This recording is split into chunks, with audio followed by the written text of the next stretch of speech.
Je vous propose peut-être de démarrer ce webinaire. Donc, je vous donne la parole, Monsieur Étienne. Merci beaucoup.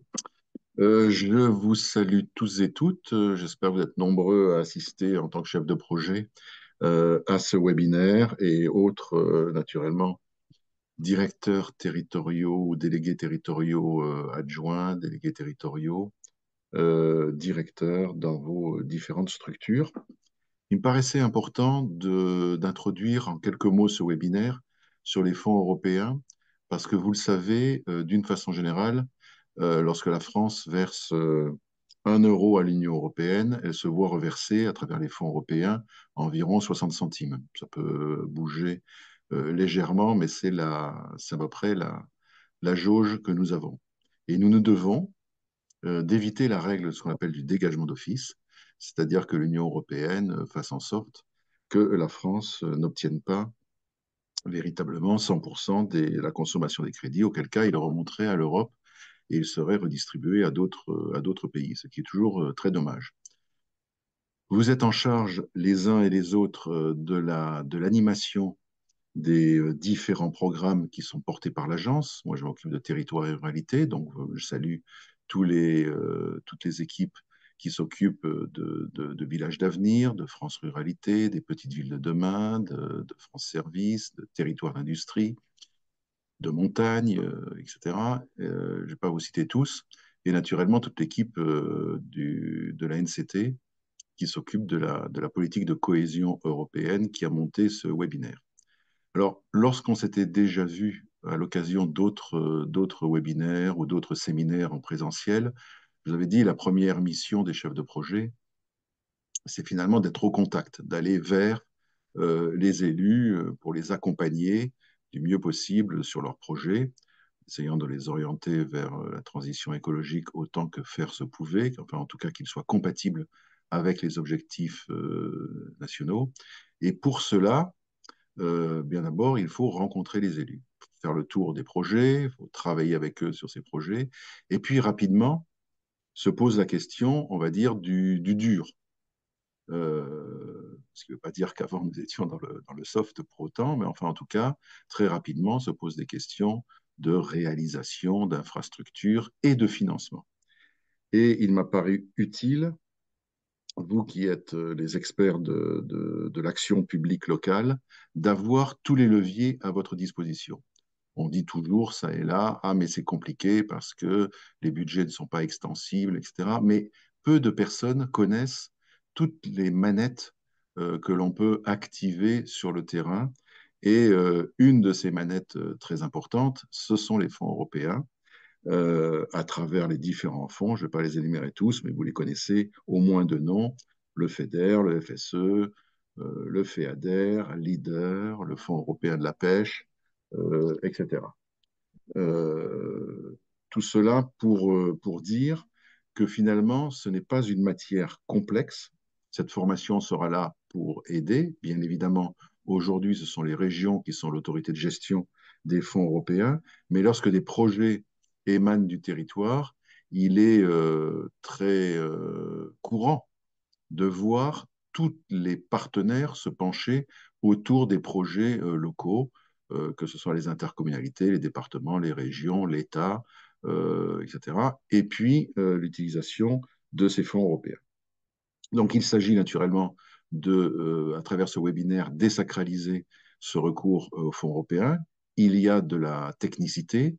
En tant qu'ancien SGAR, je les ai gérés à l'époque où la France était encore autorité de gestion, donc je vois bien le parcours qu'il faut accomplir, mais pour autant, c'est une manne financière extrêmement importante, extrêmement adaptée aux territoires et aux particularismes locaux. Il y aura naturellement des spécificités lorsque le webinaire aura posé les bases des recours des fonds européens. Peut-être il y aura des formations particulières pour les départements, les régions d'outre-mer, les départements transfrontaliers, les projets, voilà. Il s'agit à travers ça d'avoir vraiment, comme on dit en mauvais français, l'esprit le plus ouvert possible, l'open mind, pour aller chercher les bonnes solutions encore benchmarker ou faire du parangonnage, si on parle plus correctement, pour vraiment comparer les initiatives, trouver des bonnes solutions et connaître les leviers à la disposition. C'est pour cela qu'en quelques mots, je voulais vous adresser bon courage pour ce webinaire, féliciter toutes les équipes, une fois encore, qui ont mis en place tout cela. Et sachez que la NCT, à travers justement cette équipe dédiée au Fonds européen, vient en appui et en aide pour véritablement trouver les clés, les solutions pour financer les projets locaux qui méritent d'être financés, qui se retrouveront dans les CRTE pour une part d'entre eux, une grande part, je l'espère, et qui auront ainsi une contractualisation entre l'État, les collectivités locales et l'abondement, le cas échéant, des fonds européens. Bon webinaire à tous. Je vous remercie de votre écoute.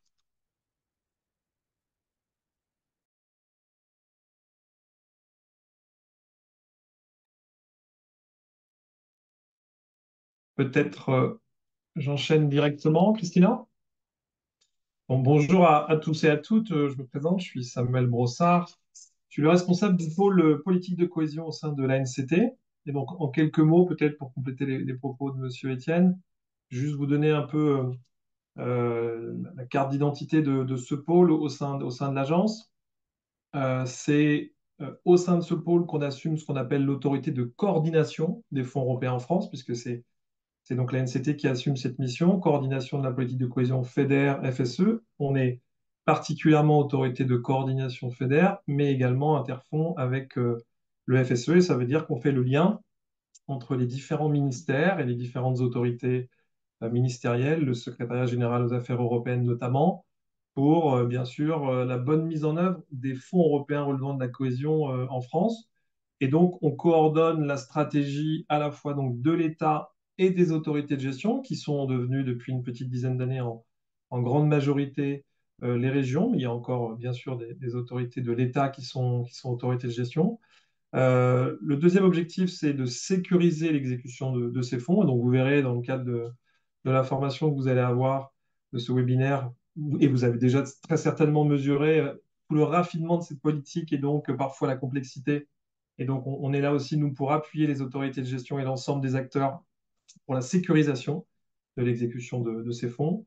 Et puis, le troisième objectif, un peu plus général que le pôle A, c'est celui de travailler sur la visibilité de l'action des fonds européens.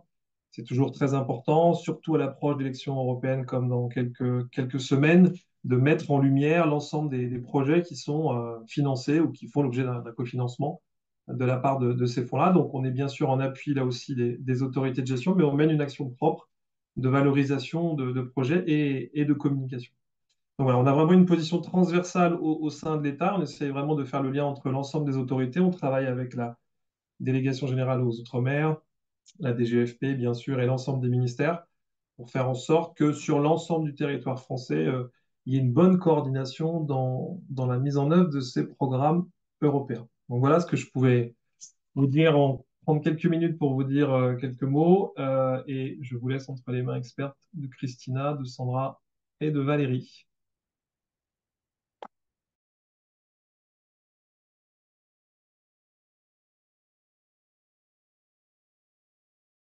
Alors, je démarre, Christina. Donc, bonjour à tous, Sandra Chénion. Donc, je travaille au pôle politique de cohésion européenne de la NCT. Je m'occupe plus particulièrement de valorisation et de communication des fonds européens et du suivi financier. Donc, aujourd'hui, on va aborder plusieurs choses pour introduire cette notion des fonds européens et que vous puissiez mieux vous saisir et donc mieux conseiller sur ces sujets, sur ces opportunités de financement. Donc, on a toute une partie sur décrypter un petit peu les fonds européens. Quels sont les fonds pour les projets de territoire? Expliquer un petit peu comment faire une demande de financement, le cycle de vie d'un projet et ensuite on parlera donc de coopération territoriale européenne ou les programmes Interreg dont vous avez peut-être entendu parler.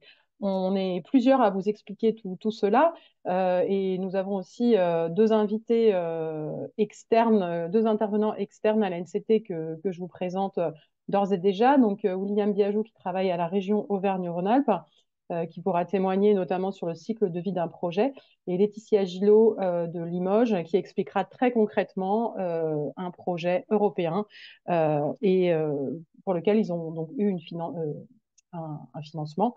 Mais voilà, je vous mets l'eau à la bouche, mais c'est pour le milieu de la présentation. Donc, les fonds européens. Alors, sachez qu'on a une vidéo pédagogique qui dure 5 minutes et qui explique plus ou moins tout ce qu'on va vous expliquer pendant le webinaire. Donc, ça sera une très bonne façon de revoir tout ce qu'on va vous dire dans ce webinaire. Quand vous aurez le PowerPoint, vous pourrez donc cliquer sur ce lien pour la vidéo, sachant que c'est une vidéo que vous pouvez réutiliser vous en interne. Il n'y a aucun souci. On pourra vous envoyer le fichier vidéo si vous le souhaitez pour voilà, pouvoir en parler dans les différents réseaux que vous administrez dans les territoires.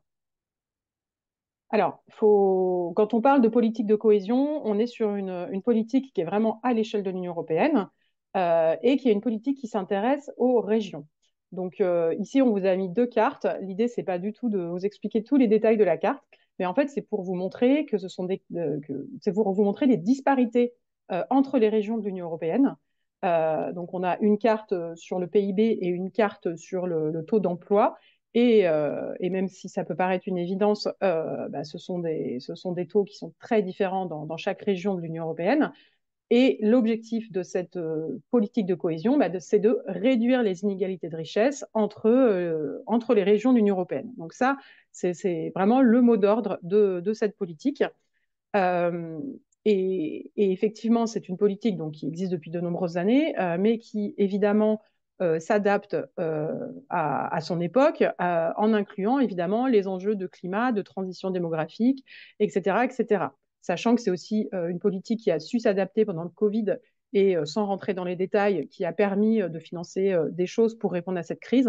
Donc voilà, c'est vraiment une politique qui peut s'adapter, mais en tout cas, sa carte d'identité, en fait, c'est vraiment de réduire les inégalités de richesse entre les régions. Alors là, c'est pour vous montrer, l'idée, c'est pas non plus d'apprendre tous les petits chiffres qu'on voit d'ailleurs pas très bien, mais en fait, c'était pour vous montrer la masse. La politique de cohésion, c'est 1/3 du budget de l'Union européenne. Donc, voilà, c'est pas rien. Certes, on est beaucoup d'États membres, ça peut paraître pas énorme pour la France, mais c'est l'une des politiques les plus importantes au regard de l'Union européenne. Donc, à l'échelle des 27 États membres, c'est une politique très importante et qui est très suivie, qui fait l'objet de débats au sein des institutions de l'Union européenne, au même titre que toutes les autres politiques, même si ça ne se reflète pas forcément dans la presse de notre pays. En tout cas, sachez qu'il y a de grandes discussions à son sujet et c'est un poids important au niveau de l'Union. Alors, si on rentre un petit peu plus dans le détail, effectivement, ce qui intéresse un petit peu dans cette politique, c'est l'argent, les projets. Faut savoir que, enfin, l'argent pour financer des projets, il faut savoir que ça ne tombe pas de nulle part. On a ce qui s'appelle pour cette politique, c'est un peu du jargon, mais un cadre stratégique européen. Donc, ce sont des règlements, c'est une réglementation européenne qui s'applique à tous les États membres et qui fixe les grands objectifs de cette politique de cohésion. Qu'est-ce qu'on va faire pour 7 ans? Donc, dans la vie de l'Union européenne, on est sur des périodes de 7 ans. Et donc, une fois qu'on a ce cadre stratégique de l'Union européenne qui fixe les orientations, les ambitions, les objectifs au niveau de l'Union, on a un niveau infra qui est le niveau national. Donc, chaque État membre rédige un accord de partenariat. Ça, c'est la stratégie d'utilisation des fonds européens. Donc, là, on a mis française parce qu'on est dans le cas de la France. C'est vraiment un document contractuel entre l'État membre et la Commission européenne. Il est signé, d'abord, il est itéré, ensuite, il est discuté, puis il est adopté. Et ensuite, les fonds européens se déclinent dans des programmes. Donc, c'est notre 3e ligne. On a écrit 22 programmes régionaux ou nationaux, donc des fonds de la politique de cohésion. Et puis, un petit peu à droite, 22 programmes de coopération. Donc ça, c'est les programmes Interreg dont vous parlera Christina. Et donc, ces programmes, c'est ce qui, en fait, va définir les modalités d'intervention des fonds européens sur un territoire. Donc, si c'est un territoire régional, on parle donc de programme régional. Et si le territoire si c'est pour toute la France, on parle donc de programme national. Et puis, On le verra après, les programmes de coopération sont des espaces qui incluent d'autres États membres. On en reparlera. Et donc, ces programmes, ils définissent les modalités d'intervention des fonds, c'est-à-dire qu'est-ce qu'on va faire avec les fonds européens. Ça, c'est très important parce que chaque programme régional n'est pas identique. Donc là, nous, on est sur une présentation très macro. Par contre, il y a des choses qu'on finance dans certaines régions qu'on ne finance pas dans d'autres. Et comment on peut faire appel aux fonds européens? Il y a plusieurs solutions. Il y a la méthode appel à projet, que vous connaissez, et la méthode au fil de l'eau, c'est-à-dire que l'appel est ouvert constamment. Et voilà. Ça, c'est vraiment à la discrétion, entre guillemets, c'est le choix des programmes de faire des appels à projets ou du fil de l'eau, et c'est suivant les thématiques, les priorités, etc., etc. Donc en dessous, on vous avait mis déjà quelques exemples de, de projets plutôt en milieu urbain. Voilà. Alors, ça, c'est un gros tableau qui paraît très complexe, mais qui est en fait peut-être très, très simple. Nous, aujourd'hui, on parle de la politique de cohésion. C'est le grand rectangle tout à gauche, mais vous avez entendu parler des autres fonds. Donc, on vous les a mis là pour que vous puissiez les raccrocher à quelque chose. Donc, la politique de cohésion, elle est financée par 3 fonds qui sont le FEDER, le FSE+, et le FTJ. Donc, c'est des carrés rouges entourés de jaunes. On a mis Interreg à côté, même si ça reste du FEDER, mais c'est pour montrer la différence. Et puis, vous avez d'autres fonds qui sont dits en gestion partagée. Donc, gestion partagée, ça veut dire que ce sont les États membres qui gèrent ces fonds. Et vous avez donc notamment les fonds de la politique agricole commune et le FEADER, qui, lui, est sur de la politique de développement rural. Et c'est là-dedans qu'on trouve notamment Leader, qui aussi peut vous intéresser pour financer des projets. Et puis, on a mis tout à droite le plan de relance de l'Union européenne. Donc, vous avez sûrement suivi cette histoire de France Relance et du plan de relance et de l'emprunt au niveau européen pendant la crise Covid. Et ça, en fait, si on regarde la 4e ligne, la ligne violette, on se rend compte que le plan de relance, c'est quand même 40 milliards d'euros et que les autres fonds, finalement, c'est pas les mêmes montants. Donc, c'est pour vous montrer un peu les ordres de grandeur entre les différents fonds et les différentes politiques, sachant que donc, les fonds européens, dans le cadre du plan de relance de l'Union européenne, ont abondé donc à hauteur de 40 milliards d'euros le plan France Relance. Voilà. Ça paraît un petit peu nébuleux comme ça, mais vous pourrez en tout cas revoir ce tableau à tête reposée. Je passe la parole à Valérie. Bonjour, Valérie Pouget, je travaille également dans l'équipe Europe, pour faire court, de l'ANCT, où je suis la thématique du développement économique et du financement des entreprises. Et on va continuer à dérouler le fil que Sandra vous a présenté et on va rentrer dans le franco-français, la politique de cohésion. Sandra vous a parlé d'une période de 7 ans. On rentre dans cette période de programmation 2021-2027. Qu'est-ce qu'on va faire avec les 18 milliards d'euros de la politique de cohésion en France? Très simplement, Sandra vous a présenté le fait qu'il y avait des programmes régionaux et des programmes nationaux pour dépenser cet argent. Mais pour vous parler un petit peu des orientations, l'objectif, en fait, c'est que ces fonds aillent et concourent vers une Europe plus verte, plus sociale, plus intelligente. On va être sur de la compétitivité des entreprises, par exemple, plus proche des citoyens ou encore plus connectée. Et cette enveloppe de 18 milliards d'euros, elle se décompose principalement, on va dire, en 4 fonds.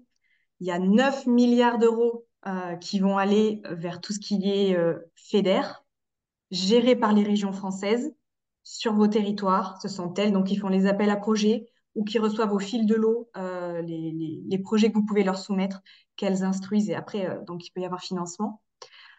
À côté de ça, coexiste une enveloppe Fonds social européen, FSE+, de 6,7 milliards d'euros, qui concourt vers une Europe sociale.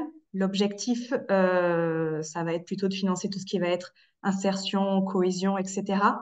Bref, cette enveloppe, elle est gérée en majorité par le ministère du Travail, la DGEFP, et sur les territoires, les relais sont les services de l'État, les DRETS. Il y a une partie de l'enveloppe qui est également gérée par les régions françaises. Toujours dans cette architecture des fonds, 1 milliard d'euros vers une spécificité, le Fonds pour une transition juste. C'est un fonds très territorialisé, uniquement pour les régions très émettrices de CO2. Et puis Christina vous présentera un petit peu le milliard d'euros qui est sur les programmes Interreg, du coup sur des projets transnationaux notamment. Voilà, en gros, on a à peu près un financement européen de 250 euros par habitant avec cette grosse enveloppe de 18 milliards. La décomposition de l'enveloppe, on l'a un tout petit peu vu sur cette slide, mais sur la slide suivante, rentrons un peu plus dans le détail.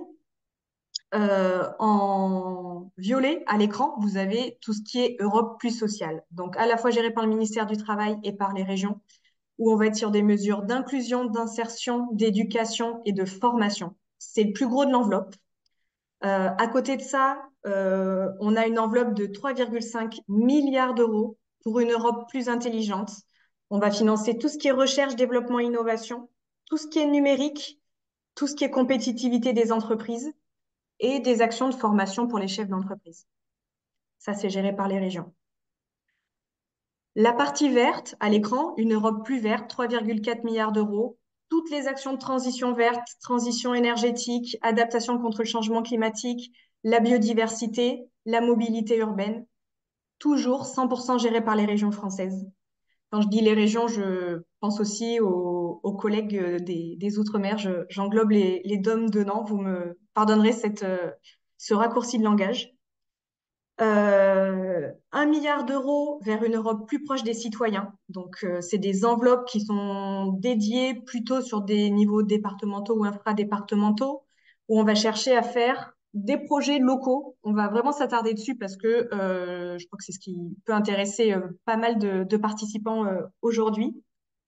À côté de ça, on a une enveloppe dédiée au fonds de transition juste, hein, comme je vous le disais, uniquement sur les territoires très émetteurs de CO2. Donc 1 milliard pour tout ce qui est transition et neutralité climatique. Voilà grosso modo la thématique de l'enveloppe. La répartition des fonds, comment elle se fait? Sandra vous l'a dit, l'objet de cette politique publique, c'est la réduction des inégalités de richesse sur le territoire, qu'on couple aux enjeux actuels, climat, etc. Donc, les fonds sont grandement en fait orientés vers les régions où il y a un fort besoin qui est éprouvé sur les territoires où il y a plus de pauvreté, notamment moins de croissance, moins de compétitivité. Donc, vous le voyez sur le territoire Hauts-de-France, c'est là où il y a la plus large enveloppe. Mais on peut noter que un tiers de cette enveloppe des 18 milliards qu'on vous a présenté va sur les outre-mer, les régions ultra-périphériques, donc pour résorber en partie les soucis très particuliers auxquels ils font face. Eh bien, on va rentrer dans un petit découpage par thématique. L'Europe intelligente, c'est 3,5 milliards d'euros gérés par les régions françaises. Comment se décompose cette enveloppe? Les régions, en fait, envisagent sur la période à venir, 2021-2027, période même qui a un peu commencé, de mettre une large partie de l'enveloppe sur les actions de recherche et d'innovation. On est quasiment à 1,5 milliard. Qu'est-ce qu'on va faire avec ces enveloppes? On va financer des projets individuels d'innovation dans les entreprises, mais aussi des projets collaboratifs portés par les entreprises, les laboratoires, des fois avec des grands groupes, tout ce qui peut être infrastructure, des pépinières, des incubateurs, des tiers-lieux. Voilà grosso modo à quoi va servir cette enveloppe. La compétitivité des PME, qu'est-ce que les régions françaises envisagent de faire avec cette enveloppe et ce milliard 3? Grosso modo, on va être sur des investissements productifs, ce qui va intéresser les collègues de territoire d'industrie qui sont autour de la table aujourd'hui. Une large partie de l'enveloppe va sur de l'investissement productif, sur des PME. Vraiment des petites unités de l'entreprise de 10 salariés jusqu'aux PME de maximum de 150 salariés. Grosso modo, les fonds vont vers ces dispositifs-là ou vers ce qu'on appelle des outils d'ingénierie financière. Les régions françaises, aujourd'hui, elles ont bien souvent leur fonds de garantie, leur fonds de prêt et leurs fonds de capital investissement. Bref, les fonds européens servent largement à financer ces outils de prêt, garantie ou capital. L'enveloppe Europe Intelligente va également servir à financer tout ce qui est lié au numérique, numérisation des entreprises, mais aussi infrastructure, ça peut être même e-administration. Il y a une petite partie de l'enveloppe là-dessus. Et une toute petite partie de l'enveloppe, c'est assez anecdotique. Toutes les régions n'ont pas fait le choix de mettre de l'argent sur cette thématique-là. C'est le développement des compétences et de l'esprit d'entreprise. Tout ce qui va être formation de chefs d'entreprise, conseil, voilà, ça peut servir à financer sur vos territoires les boutiques de gestion, les chèques conseils que font vos chambres de commerce et d'industrie. Voilà, voilà à quoi peut servir cette enveloppe-là. Il y en a certains aussi même qui les mettent sur les écoles d'ingénieurs pour voilà, sur de l'infrastructure ou de l'équipement pour financer du coup les futurs professionnels de demain. Voilà cette première thématique sur l'Europe intelligente.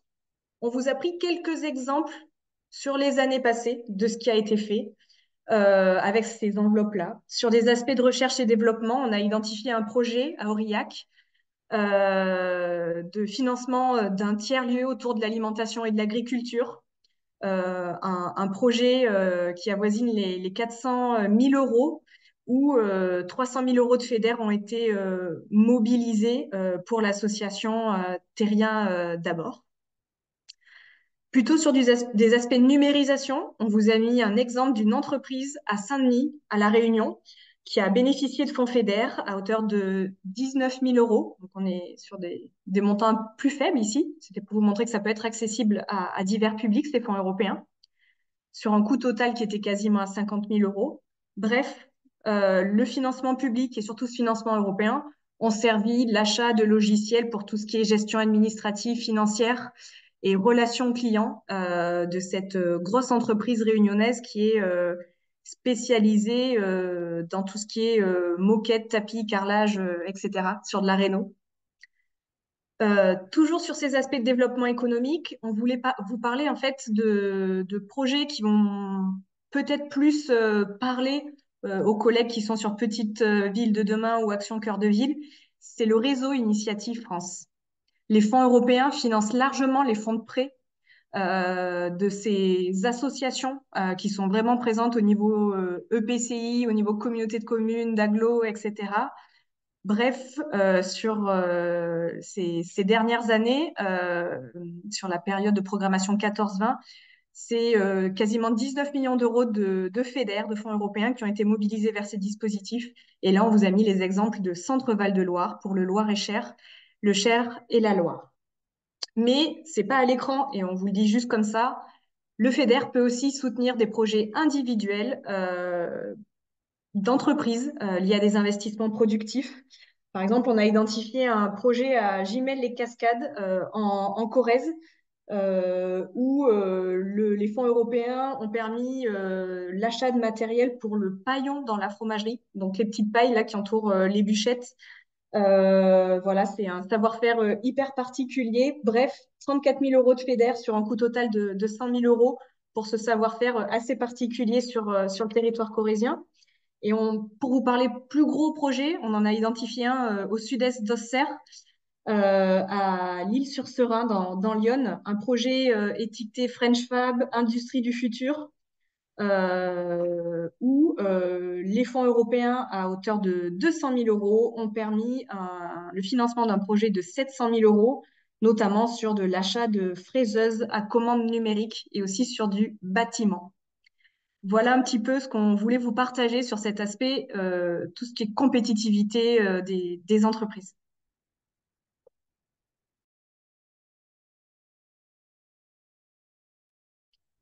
Sandra, ton micro est coupé. Oui, donc sur une Europe plus verte, on est totalement en phase avec les objectifs de l'Union européenne, du pacte vert pour une Europe, enfin pour une neutralité climatique. Il y avait aussi une obligation de flécher du FEDER. Alors ça peut paraître jargonneux, mais en fait c'est des impulsions comme ça et des objectifs qui permettent ensuite de financer des projets. Donc il y avait une obligation en fait de flécher des crédits vers ces thématiques. Et donc, cette thématique, une Europe plus verte, elle est assez facilement compréhensible. Elle finance notamment l'efficacité énergétique et on va retrouver là de nombreux projets autour de la rénovation thermique des bâtiments publics et des logements sociaux. Donc ça, c'est quelque chose qui est très important et très visible aussi dans les communes. C'est la plus grosse enveloppe de cette famille Europe plus verte. Donc, c'est un engagement important. C'est quelque chose aussi qui se fait depuis plusieurs générations de programmes et donc qui continue. On a ensuite une partie importante sur la gestion des ressources, tout ce qui est eau, mais pas seulement. Ça, c'est aussi quelque chose qui est important. Et la mobilité urbaine durable. Donc là, on retrouve des projets qui sont à la fois visibles pour les citoyens, pour une grande partie des citoyens, et qui sont dans les problématiques aussi des communes, de mobilité et de lutte contre le changement climatique. Donc, dans le cadre de ces projets, on peut financer de l'étude de faisabilité, on peut même financer aussi de la billettique, et puis des plateformes multimodales. C'est quand même 17% de l'enveloppe Une Europe plus verte. On a une partie aussi protection de l'environnement et de la biodiversité. Ça peut être la réalisation de sentiers, si on pense à des projets plutôt d'aménagement, tout ce qui est restauration de la nature. Et puis, on va retrouver les friches, en fait. L'aménagement des friches va être incluse dans cette Europe plus verte. On a une partie production d'énergie renouvelable dans toute énergie renouvelable possible. Là encore, chaque région n'a pas fait le choix d'aller sur toutes les énergies. Donc, c'est là que c'est important d'aller voir les informations concernant sa région.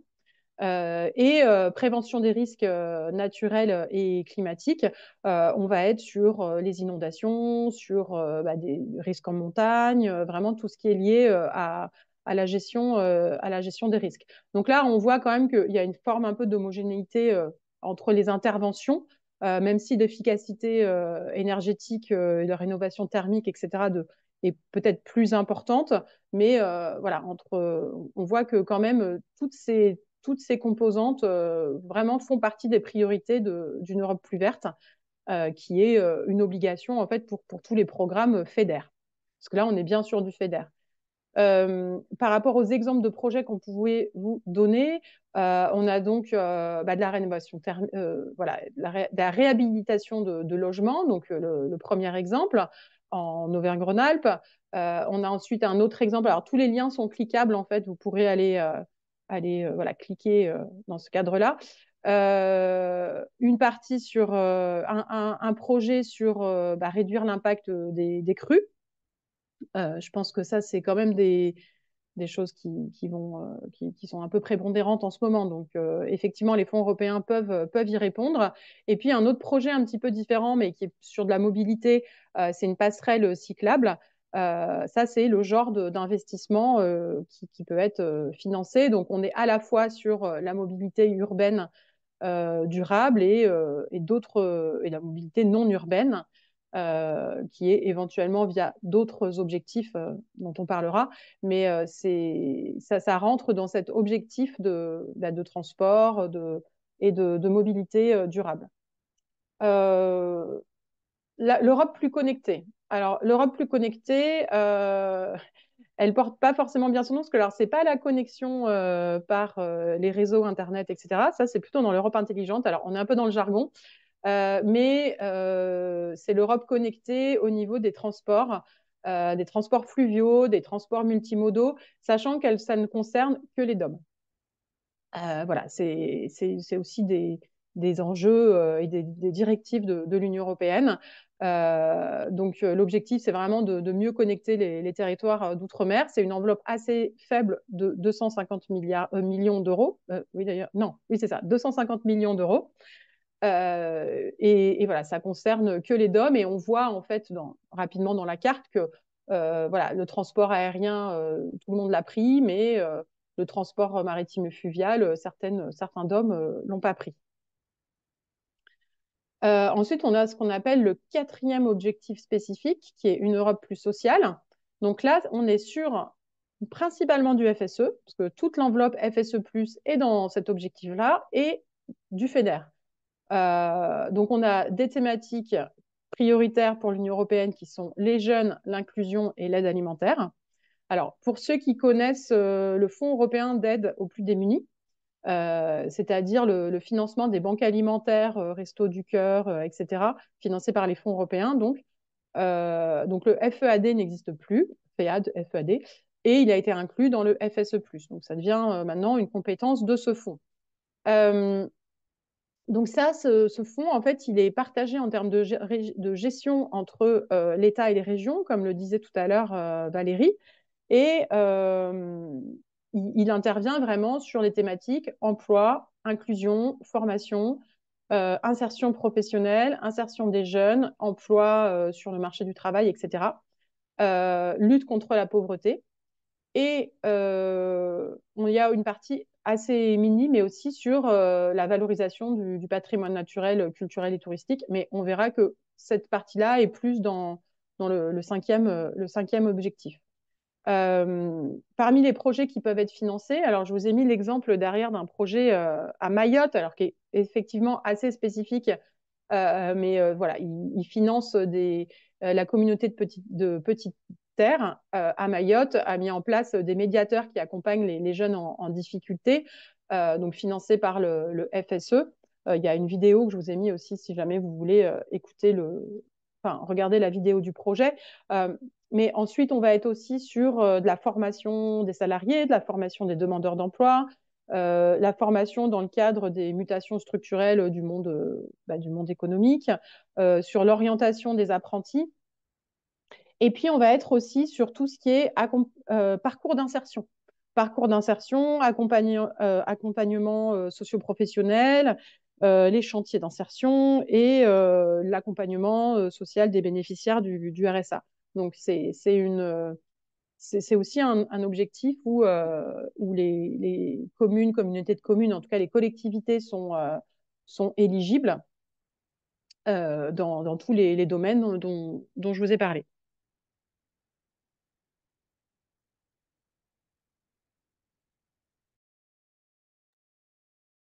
Une Europe plus proche des citoyens, une enveloppe d'un peu plus d'1 milliard d'euros de FEDER mis à disposition par les régions françaises au territoire. On est plutôt sur du soutien à des initiatives territoriales. Certaines régions, pour sélectionner leur territoire, ont lancé des appels à projets auxquels vous, EPCI, vous avez peut-être répondu pour ceux qui dépendent des EPCI. Communauté de communes, d'agglo, métro, etc. Bref, l'idée, c'est d'avoir un projet de territoire pour que la région, en fait, finalement, délimite une enveloppe de fonds européens pour financer vos projets. Ils peuvent être sur du développement urbain, sur des fleuves, sur des aspects plutôt massifs ou également sur du développement rural. C'est une nouveauté sur 2021-2027, mais peut-être que ce sera plus parlant si on parle un peu des projets qui peuvent être financés. Un projet qui est un projet Action Cœur de Ville, où il y a une possibilité de mobilisation des fonds européens gérés par la région Bourgogne-Franche-Comté pour la requalification du centre-ville de Nevers, avec un financement européen de plus de 750 000 euros. Mais cette enveloppe aussi, elle peut servir sur des territoires un peu plus ruraux. Là, à l'écran, un exemple en fait en Meurthe-et-Moselle, sur la commune de Pierre-Percé, où on a la réhabilitation d'une ancienne colonie en une infrastructure touristique qui a été rendue possible notamment avec le financement et le concours des fonds européens notamment, sûrement adossé à d'autres fonds publics. Bref, on était sur un coût total de 1,8 million d'euros et 400 millions d'euros de FEDER décaissés par la région Grand Est ont été mobilisés sur ce projet-là et sur ce beau territoire. C'est une très belle photo.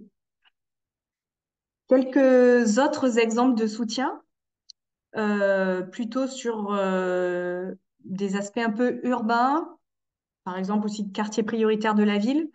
On vous partage, c'est le premier point, un, un projet qui est une émanation d'un conseil de quartier à Vendeuvre-les-Nancy, en quartier prioritaire de la ville, où la population en fait souhaitait une aire de jeu, un espace un peu plus vert.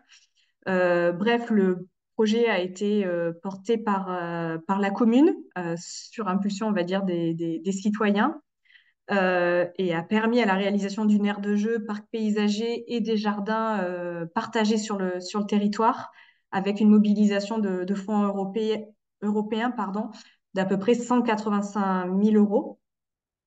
Pareil, toujours en milieu urbain, là à Bastia, les fonds européens ont permis la mobilisation. Il y a eu 250 000 euros de fonds européens qui ont permis la mobilisation d'autres fonds publics, hein, avec le concours d'autres fonds publics, pour le réaménagement d'un complexe sportif. Voilà, il y a des réaménagements de stades qui ont été faits, on en a vu plusieurs passer. Et plutôt maintenant sur des aspects ruraux, vous nommez ce projet qu'on a identifié à Rochechouart en Haute-Vienne, où les fonds européens ont été mobilisés pour la reconstruction de l'EHPAD, avec une mobilisation de fonds européens à hauteur de 500 000 euros sur un projet total à 6 millions.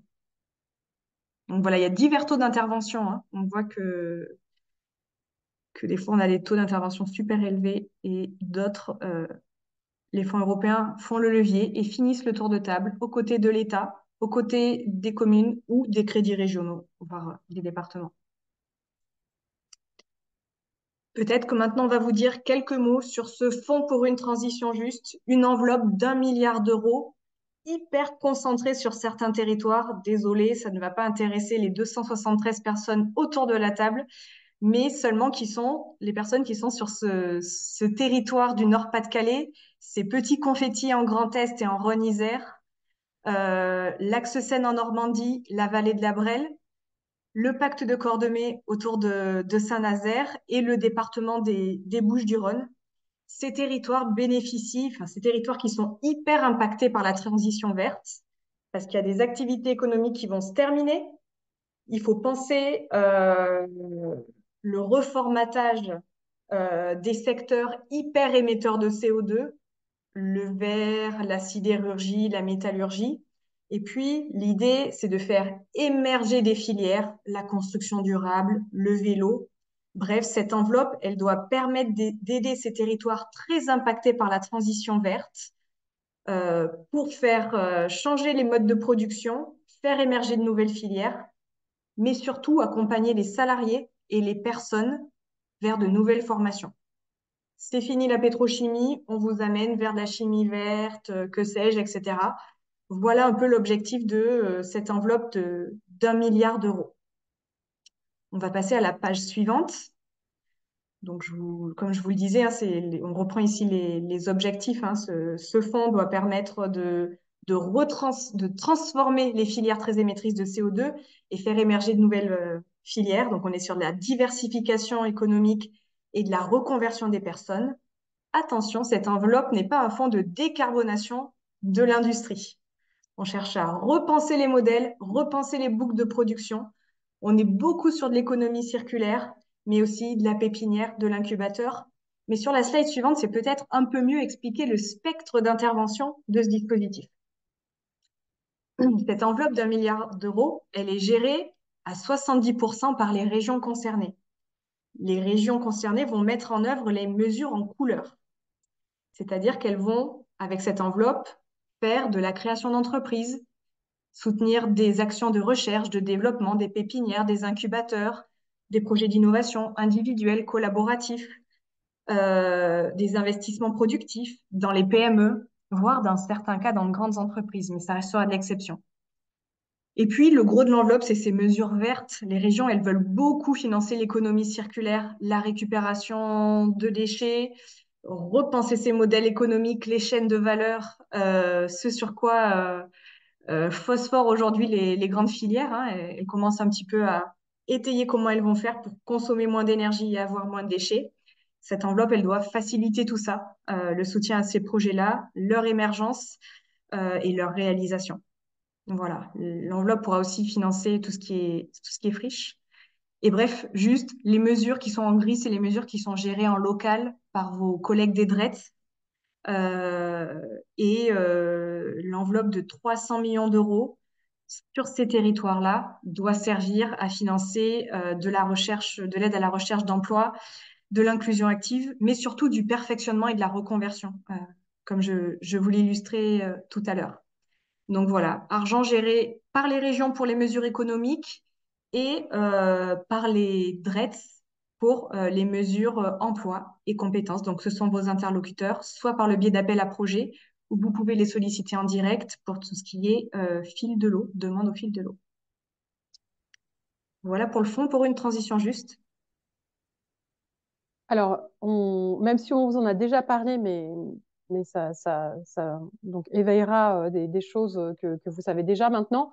Les fonds européens sont donc gérés par les conseils régionaux pour le FEDER FSE+, et FTJ, et par l'État pour le FSE+, et le FTJ. Donc, les DRETS et les DETS instruisent les dossiers, font la sélection des projets. S'agissant du FSE+, sur les projets d'emploi, inclusion, lutte contre la pauvreté et formation. Et donc pour le FTJ, sur la partie emploi et compétences, comme vient de le dire Valérie. Donc les conseils régionaux gèrent davantage de fonds que l'État, mais l'État reste encore sur le FSE+, et le FTJ euh, autorité de gestion de programmes nationaux et gère ces enveloppes pour la sélection des projets. Alors, pour gérer un projet européen, donc c'est important de savoir qu'est-ce qu'on finance. Je pense que là, vous commencez à avoir une bonne idée, même si derrière, on vous donnera plein de ressources pour mieux comprendre. Pour gérer un projet européen, donc il y a des principes. Le projet, en fait, il doit s'inscrire dans le cadre stratégique de l'Union européenne et des programmes. Donc ça, on vous l'a dit dans toute la première partie. Qu'est-ce que les fonds européens financent? On vous l'a dit aussi, c'est en réponse à un appel à projet ou au fil de l'eau. Il y a une logique de cofinancement. Donc, les fonds européens ne financent pas les projets à 100%. Alors, pendant la période Covid, il y a eu des aménagements qui ont fait que c'était possible, mais la règle, c'est que le porteur de projet doit apporter un cofinancement public ou privé ou de l'autofinancement. Chose très importante, les fonds européens fonctionnent sur un remboursement des dépenses. C'est-à-dire que pour recevoir sa subvention de FEDER, de FSE+, il faut prouver que la dépense a été réalisée. Et donc, il faut prouver en apportant une facture. Donc, il y a cette logique des avances de frais, c'est-à-dire que les bénéficiaires doivent avancer les frais de leur projet et pour obtenir ensuite leur subvention. La quatrième partie, c'est le suivi des dépenses et des réalisations. Effectivement, du fait que le remboursement s'effectue, que la subvention est versée sur remboursement de facture, on a cette obligation d'avoir un suivi très rigoureux pour bien suivre et les factures doivent correspondre à ce qui a été engagé initialement, à ce qui a été prévu, programmé, etc. etc. Donc, il y a une exigence, en tout cas pour les porteurs de projets, d'avoir cette gestion de leur projet, à la fois financièrement, mais pas uniquement. On peut parler d'indicateurs, voilà, de preuves de réalisation du projet, de livrables, etc. etc. Donc, pour mieux parler du projet par une région en fait qui octroie les subventions, qui sélectionne, qui programme, je passe la parole à William Bajou qui donc, va se présenter et nous expliquer le cycle de vie d'un projet et son témoignage d'autorité de gestion. Merci Sandra. Oui, bonjour à tous. Je suis William Biagou, je suis chargé de mission à l'autorité de gestion Auvergne-Rhône-Alpes des fonds européens sur les fonds FEDER, FTJ et FSE. On m'a demandé aujourd'hui de vous présenter le cycle de vie d'un projet. Alors tout d'abord, ça commence chez les bénéficiaires, dans les équipes que vous accompagnez ou directement dans vos structures, par l'élaboration du projet. Pour nous, ce qui est essentiel en tant qu'autorité de gestion, c'est que vous anticipiez le plus possible votre demande de subvention européenne et que vous contactez du coup les services de l'autorité de gestion concernée de votre territoire pour pouvoir étudier l'éligibilité et vous apporter les premiers conseils dans le montage du projet. Si vous ne savez pas si votre projet est éligible au FSE État, au FSE Région ou au FEDER, n'hésitez pas à solliciter soit l'autorité de gestion régionale, soit celle de l'État. On a des dialogues assez réguliers et on peut vous renvoyer vers les différents contacts.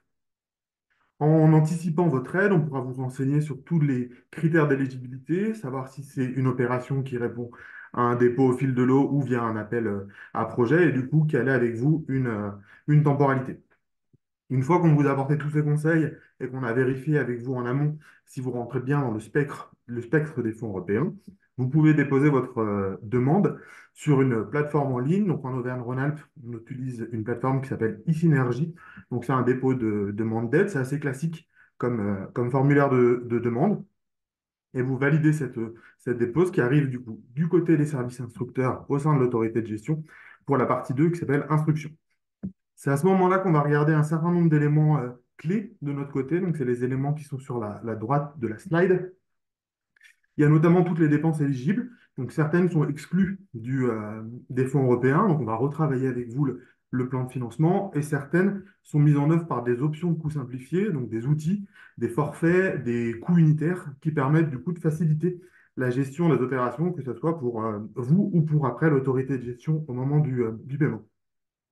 Donc là, on retravaille avec vous le projet. Une fois qu'il est validé, il passe dans un comité de programmation, donc, qui rassemble en général les acteurs des fonds européens, mais également les acteurs du territoire, donc souvent les départements, les autorités urbaines, des représentants de la société civile, donc qui se réunissent et qui examinent l'ensemble des dossiers et qui émettent un avis sur la sélection des opérations.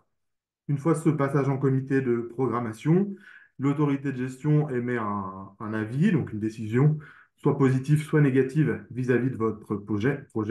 Et si elle est positive, on établit une convention qui fixe du coup l'ensemble des règles, la temporalité du projet, le plan de financement, le montant de la subvention que vous devez respecter. Le projet se réalise, donc là c'est à nouveau une étape côté bénéficiaire où les actions sont menées. Et sur la slide suivante, on voit du coup les différentes demandes de paiement que vous pouvez faire en cours d'élaboration de votre projet. Ça permet d'anticiper ce que Sandra évoquait sur l'avance de frais. Vous pouvez faire des demandes régulières pour demander du coup un remboursement des fonds européens et du coup anticiper la trésorerie, que ce soit dans votre structure ou auprès des personnes que vous accompagnez.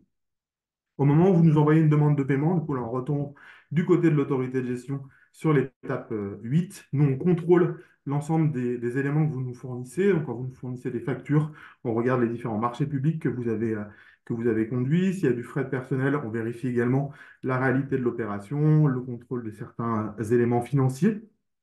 Il est possible qu'on en réalise des visites sur place au sein de l'opération pour pouvoir du coup vérifier la bonne mise en œuvre de l'opération. En général, c'est plutôt des visites sur place d'accompagnement plus que de contrôle. Donc, c'est l'occasion aussi de pouvoir échanger sur les résultats du projet et de regarder si le reporting est fait dans les règles classiques des fonds européens. Et après, une fois ces différentes vérifications faites, on fait le paiement de la subvention aux bénéficiaires. Et après, une fois le paiement terminé, il y a une partie très archivage du dossier, très classique en termes de financement public. Si on revient sur la slide précédente, sur les quelques règles à avoir en tête du coup dans la vie du projet et dans le, dans son instruction et sa mise en œuvre, j'ai vu une question dans le chat sur les aides d'État. Donc du coup, oui, on est soumis aux aides d'État sur les différents projets. Donc c'est quelque chose qu'on va vérifier au niveau de l'instruction et à la phase du contrôle, donc en fonction des différents types de projets. Les marchés publics, j'en ai parlé au moment du contrôle, mais là aussi, une anticipation dans le passage des marchés publics. Et enfin, quelques éléments assez transversaux sur la pérennité des opérations, l'égalité femmes-hommes, la non-discrimination. Tous ces éléments seront vérifiés à la fois en instruction et à la fois sur la slide suivante dans les parties contrôle de l'opération. Donc, c'est vraiment un fil conducteur qui va vous amener à échanger régulièrement avec l'autorité de gestion sur toute la période de réalisation de votre projet. Pour conclure, les deux messages que je voudrais passer, c'est anticiper du coup votre projet, contacter rapidement votre autorité de gestion dès que vous avez un projet. C'est le meilleur moyen de sécuriser du coup la gestion du financement européen. Oui, alors pour compléter ce que disait William, l'objectif, c'est que les projets, ils aboutissent. On parlait tout à l'heure de consommation des fonds européens. L'objectif pour les autorités de gestion, c'est qu'il y ait des dossiers de qualité qui soient programmés et qui ne passent pas leur temps à retoquer des projets qui sont mal construits.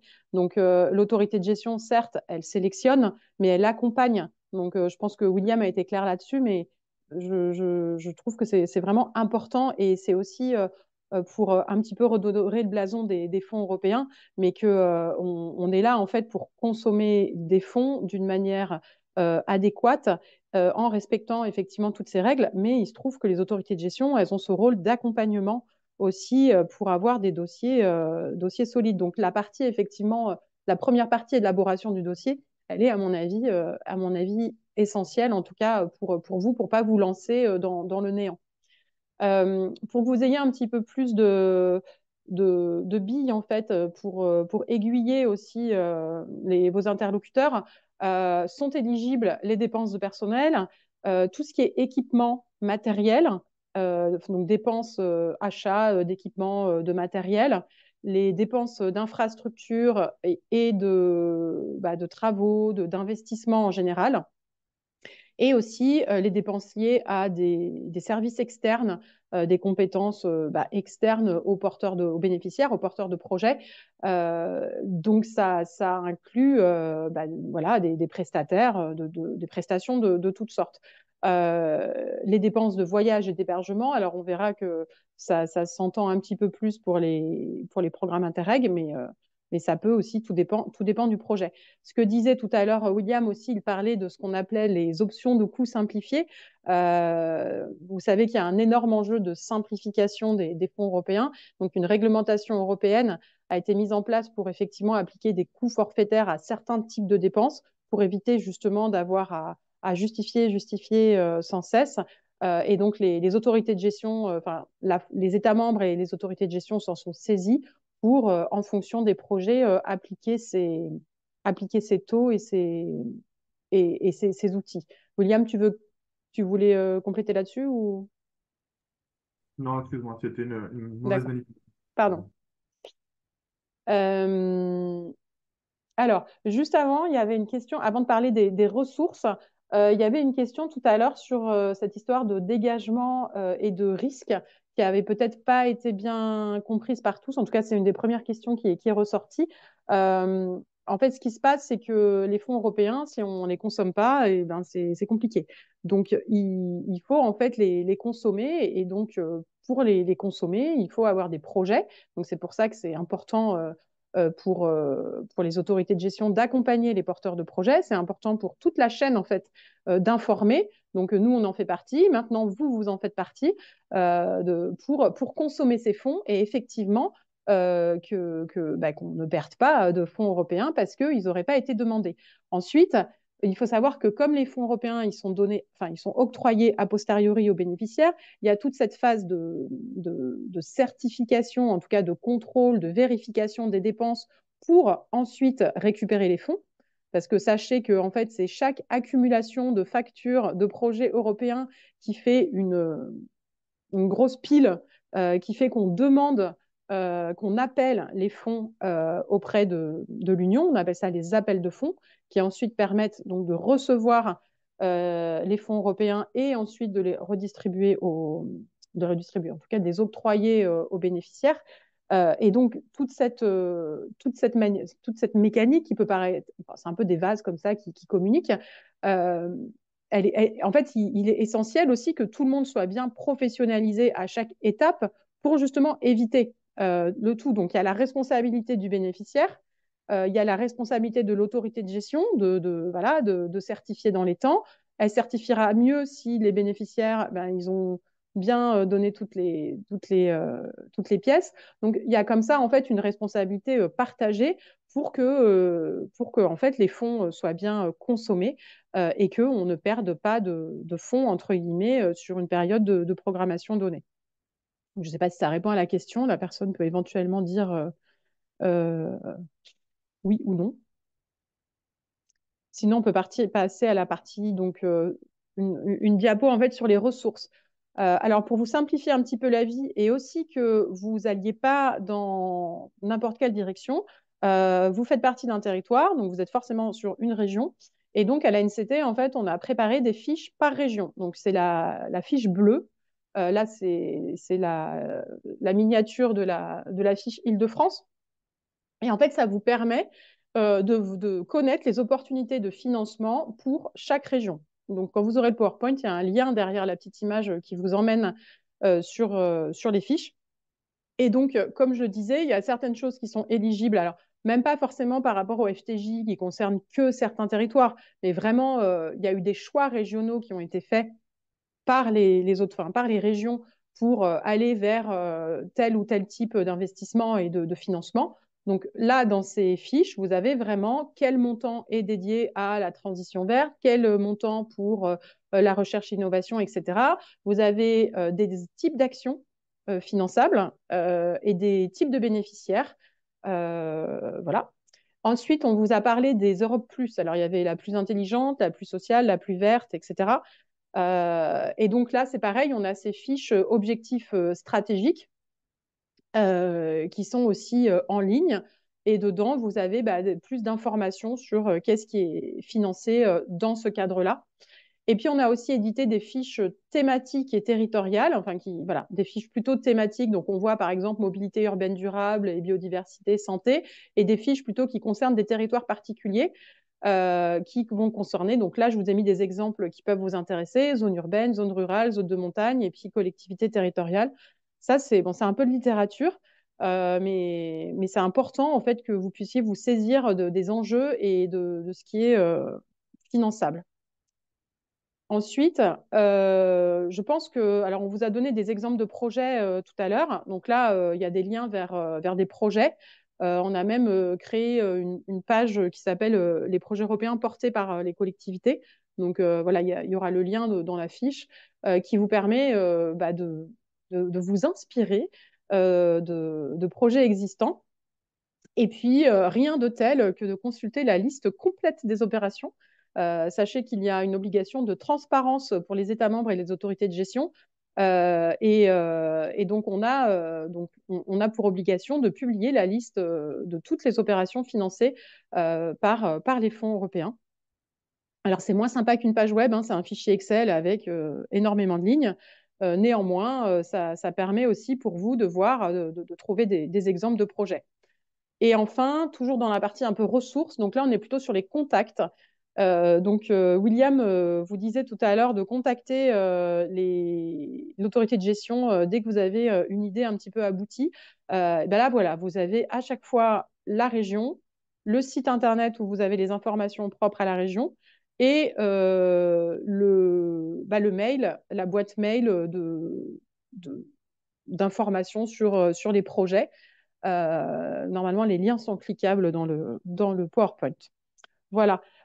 Pour finir, vous avez beaucoup de moyens de vous informer. Donc, nous, la NCT, en fait, on administre le site L'Europe s'engage en France, qui reste un site généraliste sur les fonds européens. Donc, vous avez aussi des sites par région dont je vous ai parlé juste avant. On a aussi la plateforme Aide Territoire, donc que vous connaissez déjà sûrement, qui recense aussi des appels à projets financés par de fonds européens, de programmes sectoriels et de fonds en gestion partagée. Je vous ai mis aussi le site internet du FSE national. Il y a notamment sur ce site tous les appels à projets FSE géré par les DRETS. Et le site du réseau rural, il a dû changer vu que ça ne s'appelle plus réseau rural. Sachez que, en tout cas, toutes ces structures, donc des contacts avant, ont des réseaux sociaux, ont des newsletters. Donc, n'hésitez pas à aller sur ces outils pour vous aider et vous informer. Euh, Est-ce j'ai l'impression qu'on a déjà répondu à des questions, à moins qu'il y en ait d'autres. Avant de passer Peu de la questions parole à sur les aides Laetitia, d'État. Il y a pas je mal crois de que questions. Ouais, tu m'entends? Qu'est-ce que les aides d'État? Pouvez-vous réexpliquer ce qu'implique le régime d'aide d'État dans le financement d'un projet? Et il y a une question sur la lettre d'intention aussi. C'est un peu regroupé. aide d'État, tu veux répondre, sachant qu'on pourra leur envoyer le lien vers la page spécifique sur Europe en France. On le remettra dans le PowerPoint. Ouais, la question vient de Madame Lejeune. Madame Lejeune, les aides d'État, pour vous situer le contexte, bref, l'espace européen qui est un espace de concurrence, finalement, il n'y a pas d'intervention et d'interventionnisme de la puissance publique, donc de l'État ou des collectivités, sauf dans des cas exceptionnels consacrés dans le traité de l'Union européenne à l'article 103. Donc, dès qu'il y a un soutien public vers un acteur économique, un soutien public qui est de nature à fausser la concurrence. Bref, la mairie qui achète une machine pour une entreprise, ou la région, ou l'État, ou ces fonds européens gérés par les régions. Dès qu'il y a 1 euro de soutien public vers un acteur économique et que c'est de nature à fausser la concurrence, on est obligé de répondre à une réglementation, tous les pays de l'Union européenne, qui s'appelle la réglementation des aides d'État. Donc, par exemple, sur des aspects d'innovation, vous allez avoir la possibilité d'avoir une intervention publique à hauteur de 50% d'un projet. Sur de l'investissement sur des PME, 40%, etc. Vous avez toute une petite ribambelle de textes qui vous permettent d'avoir un fondement juridique pour fonder votre aide publique. Voilà. Je vous le simplifie à l'extrême. Le plus connu, c'est le de minimis qui vient d'évoluer et qui permet du coup une aide de 300 000 euros sur une période de 3 ans flottant. Voilà ce que sont les aides d'État. Donc, en effet, dans le cadre de la politique de cohésion et ces actions économiques distribuées par les régions françaises, on est soumis au régime d'aide, comme le pose la question dans le chat. Voilà la réponse qu'on peut vous apporter. Il y a une question sur la lettre d'intention qui est primordiale. Je pense que vous faites référence au principe d'incitativité de l'aide. En effet, pour qu'il y ait une aide publique, c'est toujours dans cette réglementation des aides d'État, mais ça, c'est finalement le fondement juridique pour toute aide publique. Vous devez solliciter votre mairie, votre PCI, votre région, l'État avant le début du projet. Parce que si vous le réalisez, votre projet avant, bah, finalement, vous n'avez pas besoin d'argent public. Donc, la lettre d'intention, ce besoin de financement doit être exprimé, écrit et présenté à votre acteur public avant le début du projet. J'espère que ce petit point aide d'État a éclairci les choses et on pourra répondre à d'autres questions dans le chat. Il y a une question sur le Rural Toolkit. Alors, le Rural Toolkit, en fait, c'est un outil de la Commission européenne qui existe en anglais. Il me semble que ça n'a pas été traduit. On vous donne une explication du Rural Toolkit. Si vous allez sur le site Europe en France, dans la partie actualité, il y a un article dessus. L'objectif, en fait, c'est de donner de l'information et mettre à disposition des acteurs du monde rural les aides européennes qui peuvent leur être utiles. Donc, n'hésitez pas à aller sur le site, comme je vous dis, l'actualité qu'on a écrit sur le Rural Toolkit, parce que comme c'est en anglais, c'est pas forcément évident, mais du coup, dans l'article qu'on a écrit en français, on détaille les différentes sections pour que vous puissiez, vous, peut-être mieux appréhender l'outil.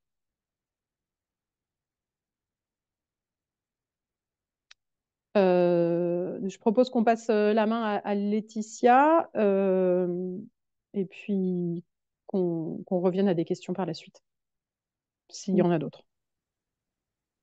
Bonjour à tous, merci de cette invitation à présenter la ville de Limoges et CEAL Central qui ont bénéficié effectivement du FEDER.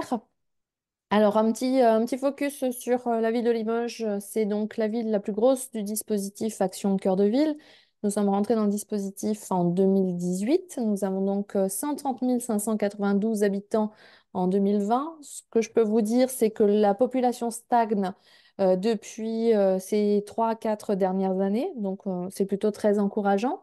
Nous sommes la quatrième ville des villes créatives de l'UNESCO. Et pour aller un petit peu plus loin sur le volet commerce, nous avons un hypercentre de plus de 800 commerces, dont 64% d'indépendants, soit près de 190 000 mètres carrés de surface de vente.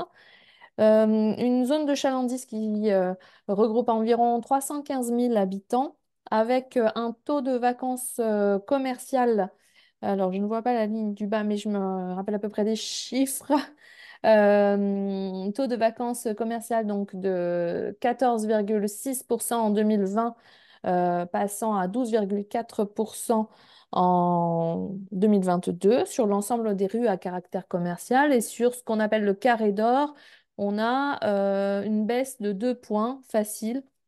Je ne vois pas les chiffres, donc je n'ai plus en tête réellement si je change mon option d'affichage, je ne sais pas. Non, je ne pensais pas que j'allais avoir un petit souci d'affichage. Voilà, parfait. 4,6%, donc on était à 9,1, donc une baisse significative de la vacance commerciale. On peut passer à la slide suivante. Donc, à propos des halles, il s'agit donc d'un bâtiment public construit entre 1885 et 1889, situé en plein cœur de ville. Il est inscrit au titre des monuments historiques. Depuis le 16 août 1976, de style Eiffel, le bâtiment est orné de 368 panneaux en porcelaine représentant les produits vendus dans les halles. D'une surface de 2000 mètres carrés, les halles abritent à ce jour 32 étals et 2 restaurants. Et vous voyez sur les photos, en 1880, nous n'avions qu'un comment dire, un grand préau qui nous permettait d'y mettre les commerçants. Donc la construction ensuite a permis, on va dire, de s'abriter du vent et de l'air et de la pluie. Alors, bien évidemment, retravailler les halles centrales, c'était une réelle volonté politique, parce que sans ça, on n'avance pas. Donc, la volonté de dynamiser le cœur de ville en proposant des halles plus modernes et plus adaptées aux besoins des consommateurs, mais aussi beaucoup plus adaptées pour l'outil de travail des commerçants qui se situent à l'intérieur. Et puis, ce qui est important, c'est effectivement de bien étudier le projet. On l'a dit tout à l'heure, il faut bien étudier son projet, même avant de demander un financement. Donc nous, on a procédé à une étude. Et sur une étude, je suis allée rechercher un petit peu le dossier puisqu'il date, hein. L'étude a été faite en mars 2016. Elle s'est déroulée en 3 étapes.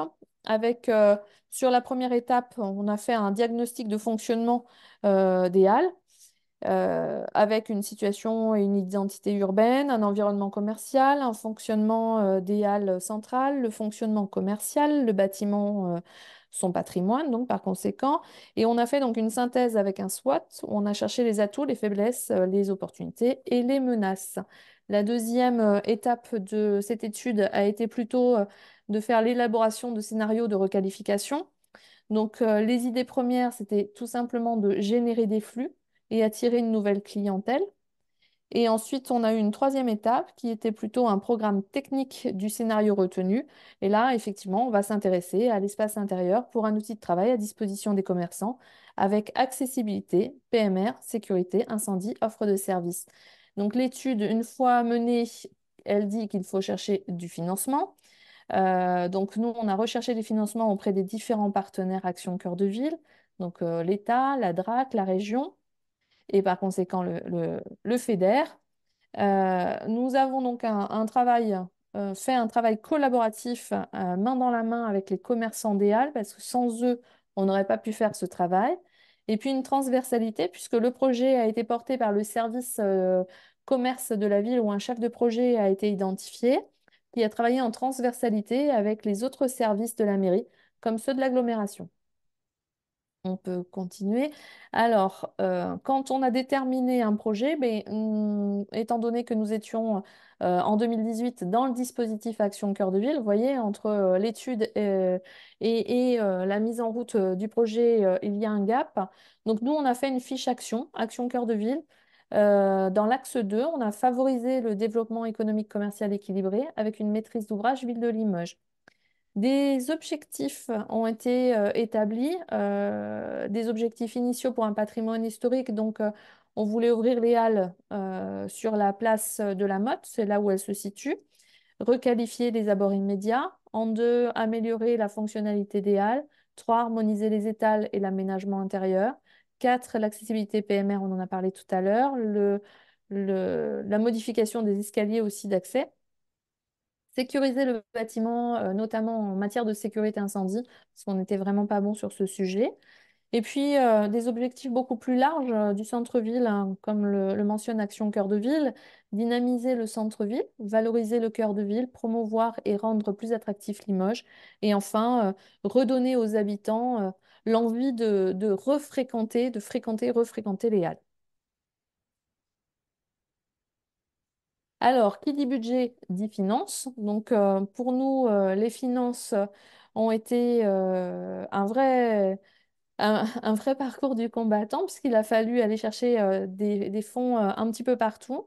Donc, avec un budget de 6 millions d'euros TTC, c'est ajouté un budget supplémentaire d'1 million d'euros pour une structure temporaire de 800 mètres carrés qui a permis aux 27 commerçants des Halles de pouvoir continuer à faire du commerce, à être présent pour les consommateurs tout au long de la période de travaux. Des aides financières, donc sur 6 millions d'euros, nous avons quand même un cofinancement de plus de 50% à 3 750 000 euros, et avec des fonds FEDER à 838 378 euros, ce qui n'est pas négligeable, de la dotation de soutien à l'investissement à 900 000 euros, ainsi que du Fonds national d'aménagement et de développement territoire à 600 000. La DRAC nous a suivis sur plus de 567 000 euros sur le volet patrimoine et culturel. Et enfin, la région Nouvelle-Aquitaine qui nous a soutenus à 850 908 euros. Tout à l'heure, je vous ai parlé de l'étude. Elle a été financée par la Banque des Territoires à hauteur de 21 000 euros TTC avec un marché à bon de commande. C'est un prestataire qui a réalisé l'étude sur une vingtaine de jours. Alors non, ce n'est pas un test oculaire, c'est effectivement un calendrier de phase concrète de travaux. 17 mois euh, ont été définis pour cette phase de travaux entre le moment où on a installé la structure temporaire pour y placer les commerçants jusqu'au moment où on a repositionné les commerçants. Donc on a tout refait dans cette phase travaux, hein, du sol, que dis-je, du sous-sol au plafond. On a revu et repensé l'aménagement. On a revu et repensé le stockage en sous-sol aussi, puisqu'il n'était pas vraiment, comment dire, il n'était pas, je perds mes mots, vraiment exploité. Et donc, on a inauguré enfin nos halles en novembre 2019 avec un franc succès sur cette phase de travaux et de relancement des halles. Alors, un petit retour en image sur les travaux. Alors, vous voyez ici les travaux de charpente qui ont été un des plus gros axes au niveau du calendrier. Ensuite, on a refait effectivement toute la partie enfin, les vitres, voilà. Toute la partie sol, on a refait effectivement on a remis au goût du jour toutes les sorties, les canalisations, etc. On peut passer sur la slide suivante. Les nouvelles halles centrales intérieures, voilà ce que ça donne. Donc, des espaces beaucoup plus aérés, de la luminosité qui vient autant de l'extérieur que de l'intérieur. On a joué sur le volet UNESCO, puisque pour le coup, dans cet espace, on a un showroom qui est dédié à la mise en valeur de la porcelaine. avec les artisans de Limoges, un espace convivialité qui nous permet de pouvoir se poser enfin dans les halles, de pouvoir profiter d'instants en famille, de déguster les produits des commerçants. Et puis, bien évidemment, on a voulu ces halles, on va dire, de manière plus conviviale. Voilà, c'était le mot que je cherchais. On peut passer ensuite. Les halles vues de l'extérieur, donc on va pas se mentir, hein, on a gardé la brique rouge, donc elle ressemble un petit peu aux halles précédentes, mais ce qui change réellement sur ces halles, c'est le volet accessibilité, toute la partie vitre, les espaces terrasses qui ont été mise en place pour les deux restaurants qui sont à l'intérieur. Donc les restaurateurs bénéficient tous deux d'autant d'espace l'un que l'autre, donc pas de jaloux. Et puis ben, on voit bien effectivement ben, une place qui revit avec ces halles. Les nouveautés des halles, c'est un aménagement intérieur adapté aux attentes des clients, ça on l'a vu, avec des éléments graphiques forts, des allées plus larges, ça je vous l'ai dit.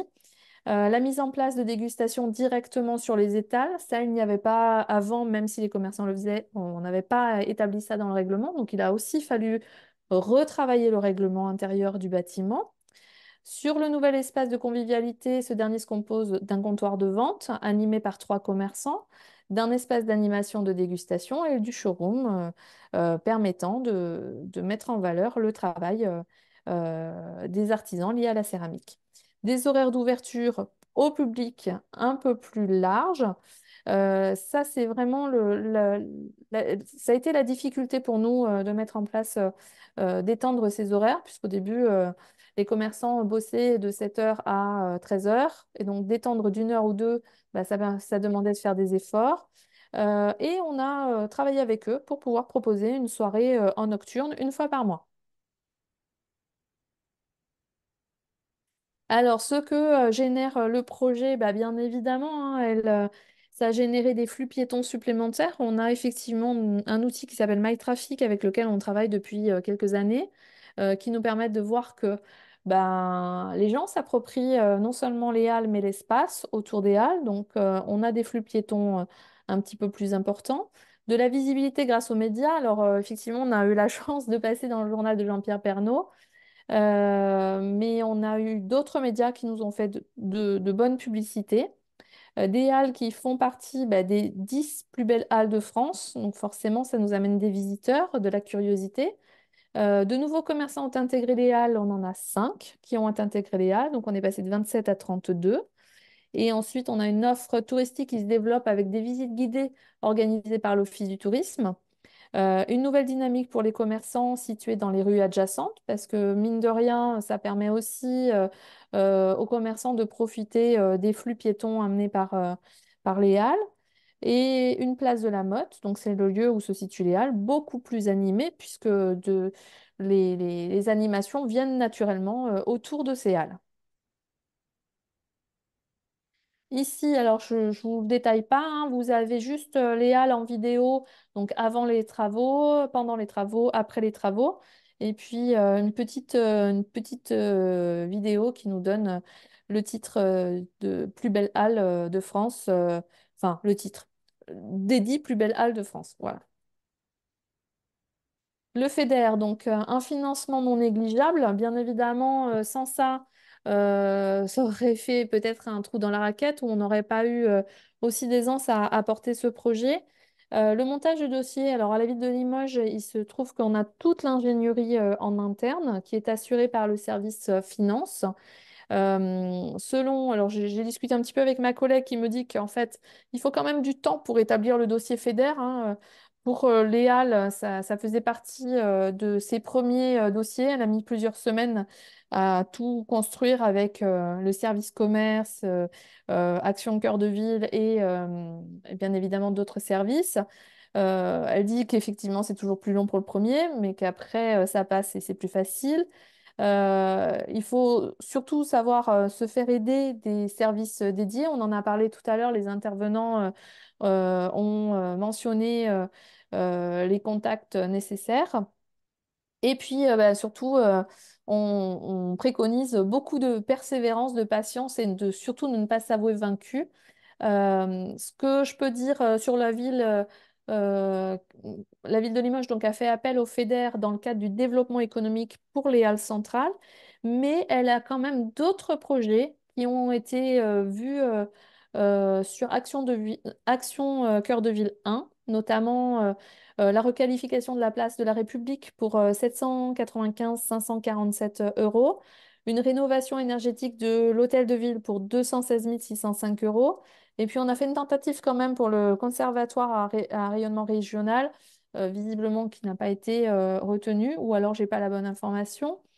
Et d'autres projets pour Action Cœur de Ville 2. Alors là, je suis un peu plus dans le cœur de l'action puisque je suis arrivée en 2022 sur le projet Action Cœur de Ville. Donc, on a un tiers-lieu qui s'appelle le bâtiment 25 dans une ancienne caserne qui attend l'instruction du dossier et espère recevoir 516 452 euros. La requalification du jardin Saint-Étienne et de la porte Panet auprès de la cathédrale de Limoges pour 200 000 euros espérés, et puis certainement d'autres projets à venir. Merci Laetitia. Merci beaucoup.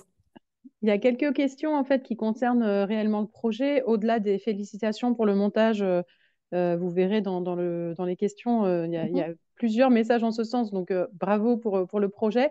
Il y Merci. avait une question, si vous pouviez indiquer dans le calendrier à quel moment vous avez déposé votre demande. Peut-être que c'était pas assez clair. Est-ce qu'on peut revenir? Alors effectivement, moi j'ai plutôt parlé d'une phase de travaux sur ce calendrier. Mm. Le calendrier, donc on est en avril 2018 pour le début des travaux et on a de mémoire déposé le dossier en 2017, fin 2017, de septembre 2017. Voilà. D'accord. Donc bien avant la phase de démarrage. Oui, bien avant la phase Oui. de démarrage. On est allé chercher les financements avant la phase de démarrage. Merci. Il y avait une autre question. Alors, ça concerne la ville de Limoges. Je ne sais pas si vous pouvez y répondre directement. C'est Sur les 850 000 euros dont la ville de Limoges a pu bénéficier. Je sur sais. la région Nouvelle-Aquitaine? Ouais. Ah, alors là, Quel- je suis Sur quel incapable de Mais ça, dire voilà. sur quelle ligne on C'est. a été chercher cette aide-là. Alors, est-ce que Ok. c'est au niveau du patrimoine ou est-ce que c'est... Je pense que c'est plutôt pour la redynamisation et l'attractivité de la ville à terme de développement Mm. économique, je pense.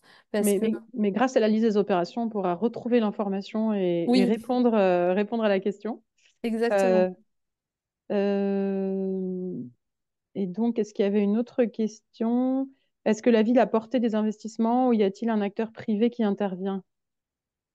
Alors, non, on a porté les investissements sur les halles. On n'a pas eu d'autres acteurs privés à nos côtés. Ok. Est-ce qu'il y a d'autres questions pour vous? Je ne crois pas.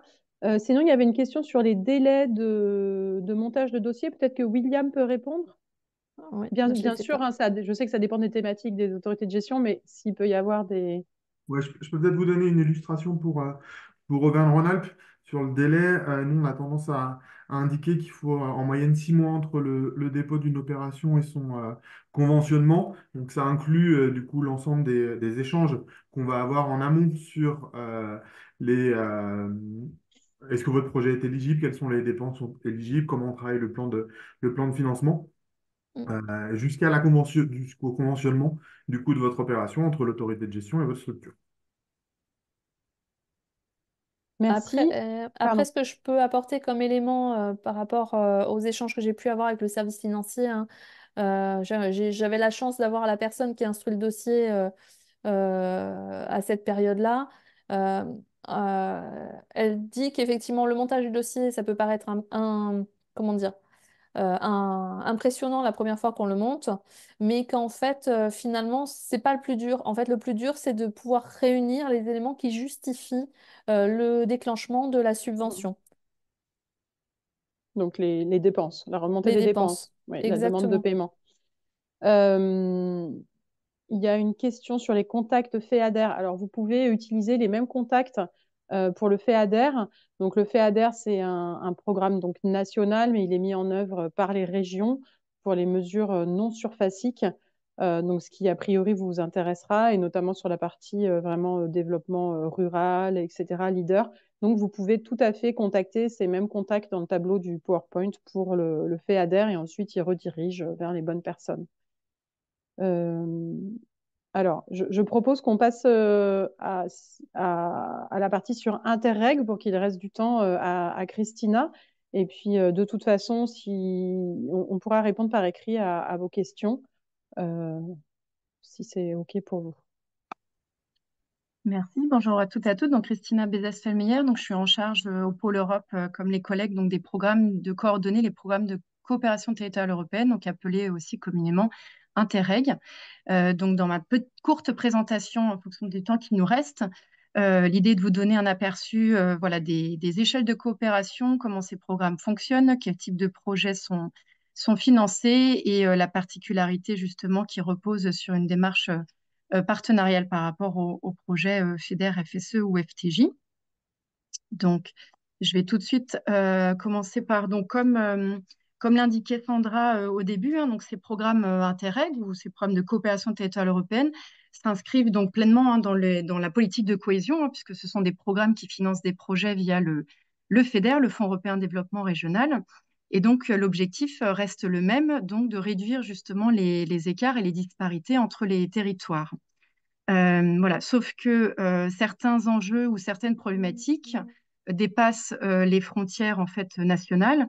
Et donc, l'objectif de ces projets Interreg est de développer des solutions finalement communes à des enjeux ou à des problématiques partagées par plusieurs territoires, notamment donc par plusieurs territoires voisins, soit de l'autre côté de la frontière, soit sur des espaces un peu plus grands. Donc ça, je vais l'illustrer tout de suite justement avec les quatre, ce qu'on appelle les quatre échelles d'intervention, les volets d'intervention, c'est-à-dire que ces programmes Interreg vont financer des coopérations entre différents acteurs publics, privés, associatifs, sur différentes géographies, donc à une échelle, on va dire, pour favoriser des projets de coopération à une échelle transfrontalière. Donc là, ce sont des porteurs de projets, des opérateurs qui sont issus de différents pays qui partagent une même frontière, qu'elle soit terrestre ou maritime. Donc la France, je vous illustrerai par la suite avec évidemment des cartes et des exemples de projets hein, pour que ce soit plus parlant. La France, en tout cas, participe donc ce qu'on appelle à 7 programmes Interreg transfrontaliers, donc qui permettent de financer des projets de coopération transfrontalière. Ensuite, il y a une échelle aussi de coopération transnationale, aussi dans une optique, enfin, qui répond justement à une problématique. Il y a des enjeux qui dépassent là aussi une frontière, on va dire, bilatérale, notamment sur des espaces plus grands, type massif des Alpes ou encore la mer Méditerranée ou autres. Donc, ces programmes, justement, favorisent des coopérations entre plusieurs pays européens et donc des acteurs qui viennent on le verra par la suite, voilà, de l'espace du massif alpin, donc d'Allemagne, de France, de Slovénie, d'Italie, ou encore d'Autriche et de Suisse. Et donc, nous avons donc, la France participe à 7 programmes donc, qu'on appelle transnationaux. Ensuite, il y a une échelle de coopération que l'on va appeler interrégionale, mais on préfère l'appeler plutôt pan-européenne, ça porte moins à confusion. Donc là, ça part du postulat aussi qu'il y a des opérateurs ou des partenaires, des porteurs de projets qui ont un intérêt en fait à coopérer avec l'ensemble, avec des partenaires de l'ensemble de l'Union européenne, justement pour partager des expériences, pour participer aussi pour se mettre en réseau, partager des bonnes pratiques. Et donc là, la France participe donc dans ces 4 programmes auxquels participent l'ensemble des États membres. Donc, ils sont cités ici et que j'illustrerai le programme Urbact par la suite qui permet de financer une coopération entre villes de toute taille dans l'Union européenne. Et il y a aussi une 4e dimension de coopération qui est la coopération, ce qu'on appelle outre-mer. Et donc l'objectif aussi, c'est que ces régions ultrapériphériques ou ces outre-mer puissent s'intégrer ou puissent coopérer justement pour une meilleure intégration dans leurs espaces qui leur sont propres type Caraïbes, Amazonie ou Océan Indien. Voilà pour les 4 échelles, mais que je vais illustrer avec des cartes pour que ce soit un peu plus parlant. Donc là aussi, donc en fonction effectivement de là où vous vous situez, les porteurs de projets, les opérateurs peuvent donc bénéficier ou participer à des projets de coopération dans ces différents programmes donc, qui existent donc aux frontières. Je reviendrai par la suite comment ils fonctionnent en termes de gestion et qui sont les interlocuteurs aussi. Mais comme vous pouvez le voir, la France a de nombreuses frontières et donc vous avez des programmes voilà, de coopération donc avec l'Espagne, avec l'Italie, qui a donc à la fois une coopération plus terrestre et une coopération plus maritime. Voilà, avec la Suisse aussi, donc avec des pays non membres de l'Union européenne, les programmes Interreg peuvent permettre aussi cette coopération-là. Voilà, et la coopération ensuite avec l'Allemagne, puis le Luxembourg et la Belgique, que ce soit à la fois la Wallonie ou la Flandre. Voilà, donc ça, ce sont les 7 programmes donc Interreg dans lesquels la France participe, donc à la fois dans la gouvernance de ces programmes et puis surtout pour les porteurs et les opérateurs français sur ces territoires-là. Donc, pour illustrer avec un exemple, hein, évidemment, euh, on pourrait citer un exemple de chaque espace de coopération qui peut être aussi différent, parce que comme à l'instar, je reviendrai par la suite, à l'instar des programmes donc FEDER, FSE, chaque programme Interreg va décliner évidemment en fonction des enjeux propres à son territoire, va décliner là aussi des objectifs, des thématiques, des champs d'intervention et des actions qui pourront être financées sur la base évidemment de ce cadre réglementaire que vous avez présenté, Sandra. Donc là, par exemple, sur la frontière donc franco-espagnole, donc qui est à la fois, vous l'avez vu juste avant, donc la frontière voilà, nord de l'Espagne et sud-ouest de la France, et Andorre, qui comprend aussi Andorre.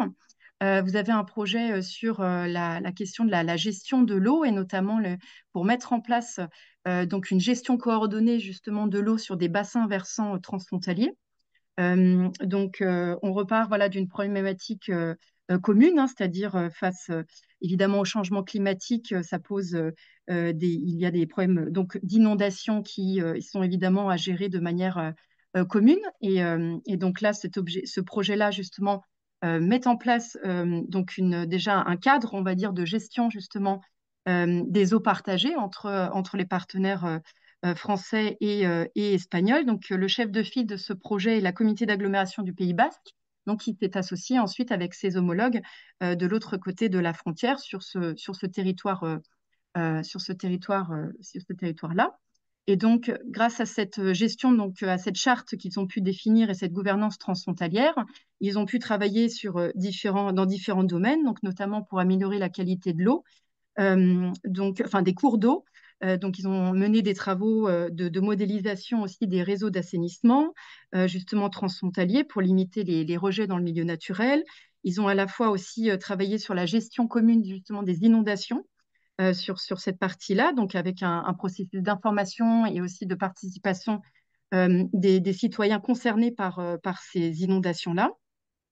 Ensuite, ils ont pu mettre aussi en place des actions dans la sécurisation de l'alimentation en eau potable, donc aussi effectuer quelques travaux justement pour réaliser une interconnexion transfrontalière des réseaux d'eau potable, voilà, pour alimenter les communes du pays, enfin, communauté de Pays Basque et puis de Navarre. Et puis travailler aussi sur voilà, ils ont réalisé d'autres travaux, on va dire, pour prévenir les inondations auprès d'une école qui est située pratiquement à la frontière franco-espagnole. Voilà, donc ça c'est un exemple de projet sur cette frontière franco-espagnole et qui a été financé donc par 2,3 millions donc, de FEDER dans le cadre de ce programme Interreg POCTEFA. Donc POCTEFA, c'est programme de coopération entre l'Espagne, la France et l'Andorre. Voilà pour vous donner un exemple sur la frontière, sur l'échelle transfrontalière. Maintenant, passons donc à l'échelle donc transnationale. Donc, comme je disais, la France aussi participe là à 7 programmes transnationaux. Donc, comme vous pouvez le voir sur les différentes cartes, donc ce sont des espaces beaucoup plus grands. Donc, je vous avais cité voilà, le programme Espace Alpin, donc, qui réunit à la fois voilà, le sud de l'Allemagne, 4 régions françaises, le nord de l'Italie, la Suisse, toute l'Autriche et puis une partie de la Slovénie, pour travailler là aussi sur des enjeux de biodiversité, des enjeux d'adaptation au changement climatique ou encore la préservation des risques et autres. Voilà, ces thématiques-là, elles vont aussi soit être renforcées ou traitées en priorité en fonction des espaces.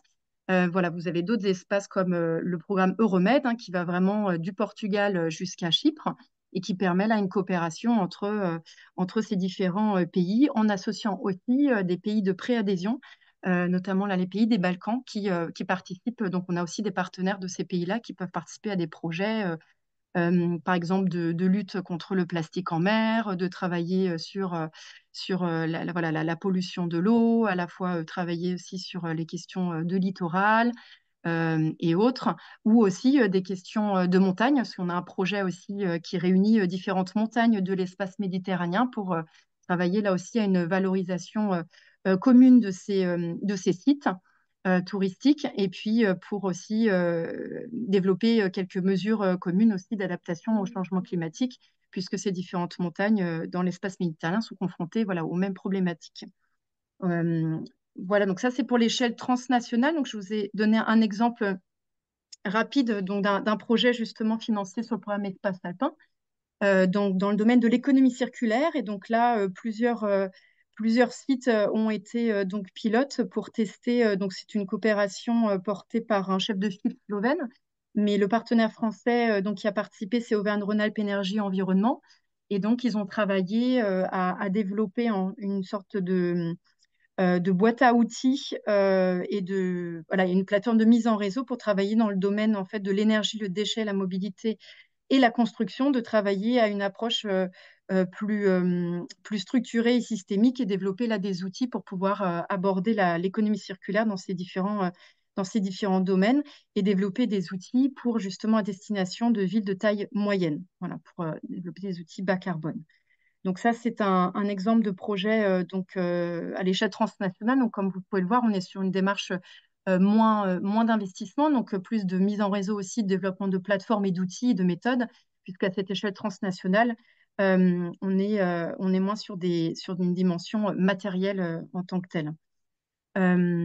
Ensuite, donc la coopération donc en outre-mer, donc comme vous pouvez le voir à l'échelle, enfin sur cette carte, pour voir les différents justement l'intégration de ces différents programmes dans leurs bassins qui leur sont propres. Et donc là, c'est l'objectif aussi de promouvoir la coopération entre régions ultrapériphériques, donc du coup françaises, européennes, avec justement des pays tiers qui sont donc leurs voisins directs et de travailler sur différentes problématiques de santé, de développement économique, mais encore voilà, de recherche aussi et d'innovation.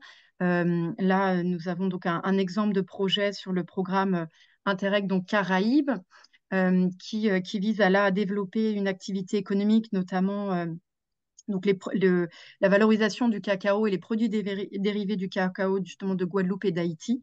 Voilà, et de travailler sur tout un programme de formation sur ces techniques culturales et puis aussi voilà, de mener une étude spécifique pour identifier les variétés de ces deux terroirs, de Guadeloupe et d'Haïti, et aussi de structurer davantage après cette activité économique avec tout un volet aussi d'insertion enfin, voilà, d'insertion de femmes dans cette activité, notamment venant d'Haïti. Voilà, donc sur un type de projet que l'on peut financer donc sur ces programmes donc Interreg dans les Outre-mer, même si, voilà, comme je vous disais, on pourrait avoir une diversité assez grande. Et donc sur l'échelle pan-européenne, donc là, je ne vous représente pas de carte parce que, comme je vous le disais, l'objectif de ces 4 programmes interrégionaux est de favoriser la coopération entre opérateurs, entre régions de différentes pays d'Europe.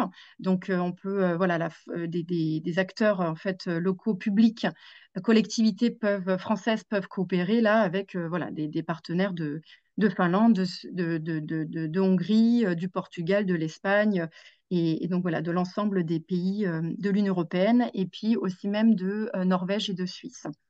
Voilà. Et donc, un exemple de projet, donc notamment le programme que je vous disais, Urbact, qui est géré aussi chez nous à l'ANCT, mais pour le compte de l'ensemble des États membres, donc finance des coopérations et de la mise en réseau entre villes de toute taille de l'Union européenne pour développer des stratégies donc intégrées urbaines pour le développement urbain dans toutes thématiques. Ça peut être à la fois, donc là on peut le voir, l'alimentation, je vais donner cet exemple-là, ça peut être à la fois sur la transition écologique, l'efficacité énergétique, ça peut être à la fois sur l'accueil de migrants, ça peut être sur des questions aussi beaucoup plus sociales ou aussi le numérique. Ça, c'est vraiment chaque ville et chaque réseau, chaque projet qui va définir sa thématique sur laquelle il souhaite travailler avec d'autres villes européennes. Et donc là, c'est une petite commune donc en Provence-Alpes-Côte d'Azur, donc Montsartou, qui avait en fait déjà développé à l'échelle de sa commune tout un dispositif d'approvisionnement en circuit court pour alimenter les cantines scolaires en fait en alimentation en produits bio. Et donc, cette pratique-là qui a été retenue comme exemplaire ou comme bonne pratique par justement le programme Urbact, il y a eu donc par la suite un appel à projet justement pour permettre à des villes qui avaient une bonne pratique de pouvoir la transférer justement et de la confronter, de la discuter, d'en débattre avec d'autres villes européennes, donc notamment là, vous voyez, italiennes, belges, du Portugal, de Grèce et puis de Roumanie, de pouvoir justement travailler à comment ces différentes villes dans ces pays-là peuvent s'en inspirer, comment elles peuvent retransférer une partie ou toute cette pratique en fonction évidemment de leur écosystème et de leur écosystème et puis du fonctionnement inhérent à leur territoire. Donc ça, c'était donc un projet Urbact sur l'alimentation, mais voilà, il y a d'autres projets dans d'autres thématiques qui peuvent vous intéresser aussi. Donc ça, on vous donnera aussi les liens et les contacts. Et peut-être avant de vous expliquer comment ces programmes fonctionnent, rapidement pour les questions de dotation, donc sans rentrer là dans l'explication de comment la France a réparti l'enveloppe qui lui avait été allouée par la Commission européenne. Ce qui est intéressant à retenir, c'est que sur l'ensemble de ces programmes donc Interreg auxquels la France participe, donc 22 programmes au total, voilà, ça représente une enveloppe, on va dire, de 3 milliards d'euros qui est à disposition pour ces projets de coopération. Donc, c'est à la fois à disposition des opérateurs français, mais finalement en coopération évidemment avec les opérateurs soit de l'autre côté de la frontière, soit sur des espaces plus grands, donc les autres opérateurs et porteurs de projets européens. Voilà, donc comme un projet est forcément à dimension donc, partenariale. Donc c'est quand même une manne financière aussi intéressante. Et peut-être pour les thématiques, sans rentrer là non plus dans le détail de chaque échelle de coopération, mais pour vous indiquer voilà, qu'on répond aussi sur Interreg, s'inscrit évidemment dans ce champ thématique qu'ont présenté Sandra et Valérie tout à l'heure. Donc, les programmes Interreg ont aussi décliné évidemment des objectifs et des actions qui s'intègrent dans ces problématiques d'efficacité énergétique, de transition, de préservation de la biodiversité pour tout ce qui est Europe plus verte. Sur l'Europe plus compétitive et plus intelligente, là aussi, on va être sur des développements économiques, de la recherche. Et puis, sur l'Europe plus sociale, on va retrouver ces problématiques aussi, même si on reste sur des projets financés par du FEDER, mais on va financer aussi des problématiques d'accès aux soins, des problématiques d'accès aussi à des services publics de part et d'autre, justement, d'une frontière, des problématiques de formation, de reconnaissance des diplômes aussi, qui sont des enjeux aussi importants pour les nombreux travailleurs aussi frontaliers. Voilà, et une Europe plus proche des citoyens sur aussi certains programmes qui ont retenu cette dimension aussi plus infrarégionale avec voilà, des stratégies, on va dire, à l'échelle de départements ou plus infrarégionales qui permettent là aussi de financer des projets plus de proximité et de développement urbain ou rural. Voilà sur les thématiques. Je vous présente aussi rapidement voilà, comment ça fonctionne, sachant qu'il y a certains éléments que je ne vais pas forcément répéter, puisqu'il y a des éléments qui sont identiques au projet FEDER, on va dire, régional. Je vais peut-être me concentrer plutôt sur les spécificités, puisque nous arrivons presque à la fin de notre webinaire.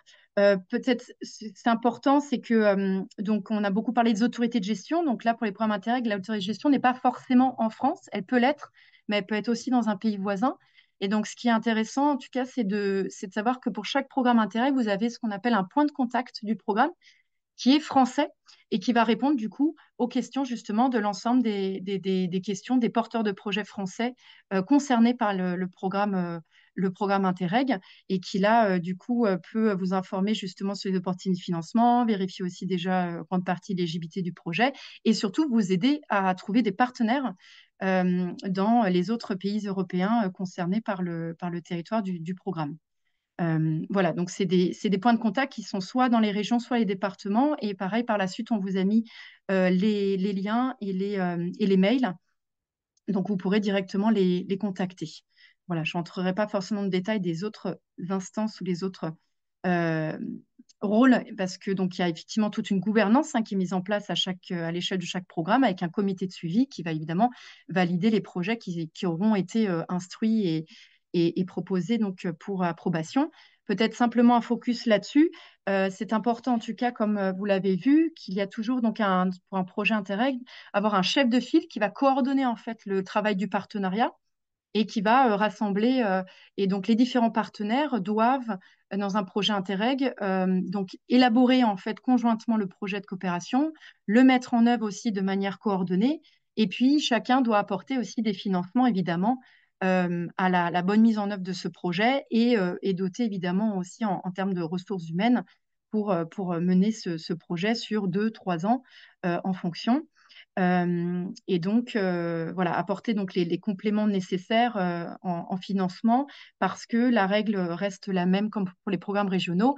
Le FEDER vient donc, intervient en cofinancement, donc apporte jusqu'à 80% sur les projets Interreg en fonction des espaces. Cela peut varier entre 50 et 85 maximum sur les Outre-mer. Et il faut évidemment apporter, donc le partenaire, le chef de file doit apporter les 15% restants, les 20% restants, ou 40 ou 30 en fonction évidemment du taux de cofinancement qui aura été décidé. Voilà. Ensuite, on est dans une logique de remboursement aussi, même si certains programmes ont aussi prévu une enveloppe, on va dire, dédiée à la préparation, parce qu'évidemment, c'est un projet partenarial collaboratif qui prend plus de temps pour le monter, pour monter le dossier. Donc, il y a aussi des programmes qui mettent en place voilà, des frais de préparation qui sont aussi nécessaires pour réunir ce partenariat. Voilà. Et donc, le reste sur les dépenses éligibles, on va être sur les mêmes dépenses, donc je ne vais pas revenir dessus. De toute façon, vous aurez tous les éléments dans le PowerPoint aussi. Et après, les types de partenariats, l'objectif, c'est vraiment de réunir le partenariat compétent en la matière par rapport au projet que vous souhaitez mener. Et donc, le type de structure peut être divers et varié, collectivité, administration, association, et puis ensuite en fonction de l'expertise qui sera apportée. Voilà, et le fonctionnement est très souvent par appel à projet. Il y en a certains programmes Interreg qui fonctionnent au fil de l'eau, mais ça, c'est donc sur chaque programme, vous avez une page dédiée appel à projet qui spécifie le calendrier, l'ouverture de ces appels.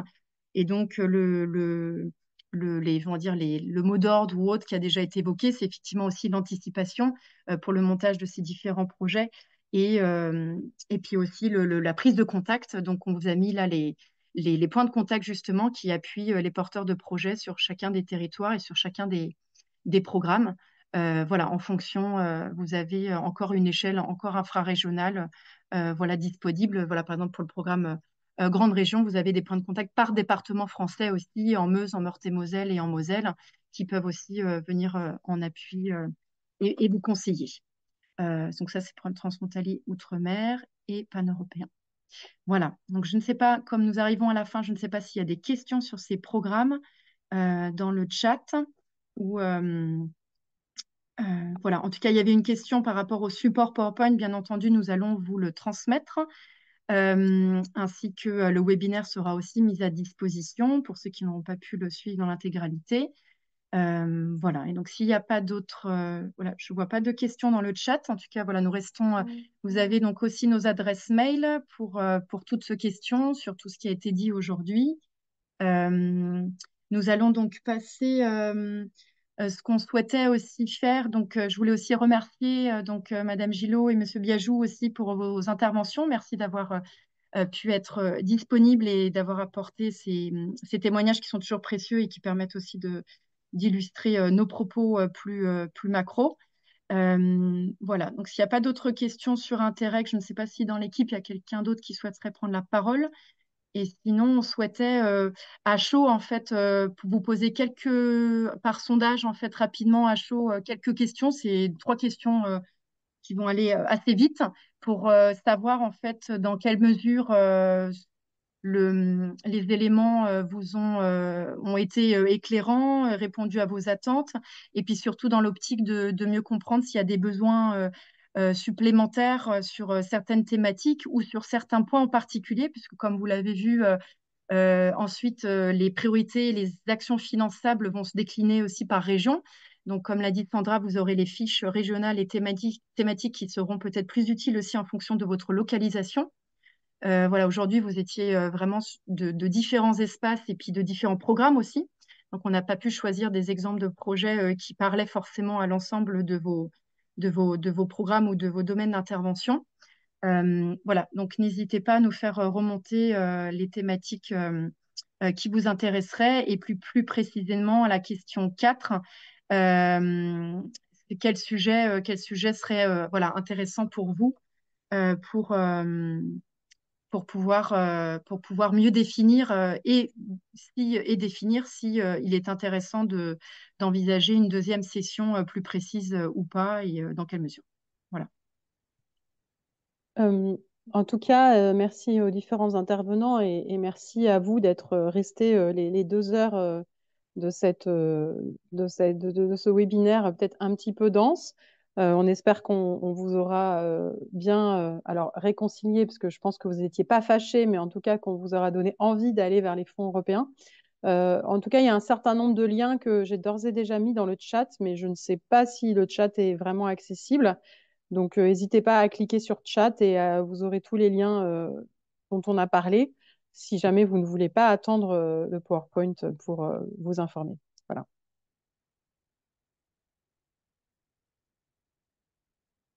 Merci de me dire que vous voyez bien les liens. Donc.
Sandra, 87% des exprimés envisagent de solliciter une aide européenne.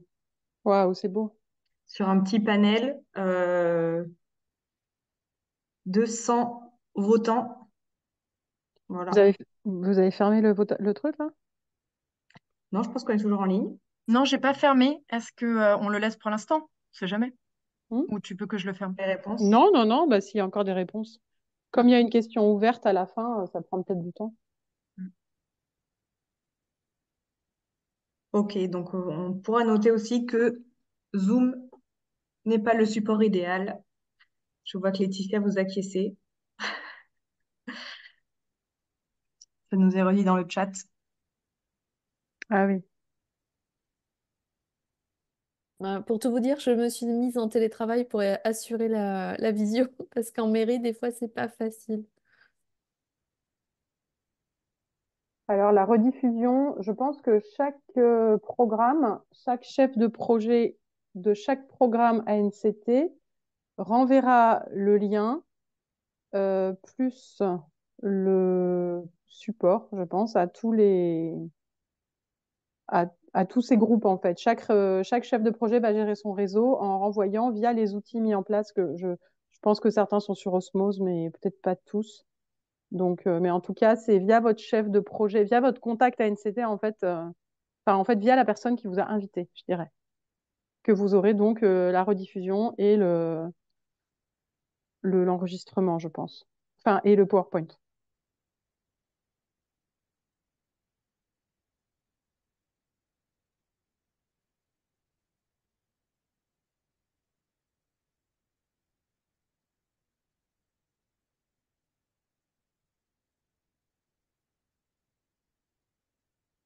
Je crois que tous les participants encore présents ont répondu, quasi, parce qu'on a encore 80 spectateurs sans exprimer.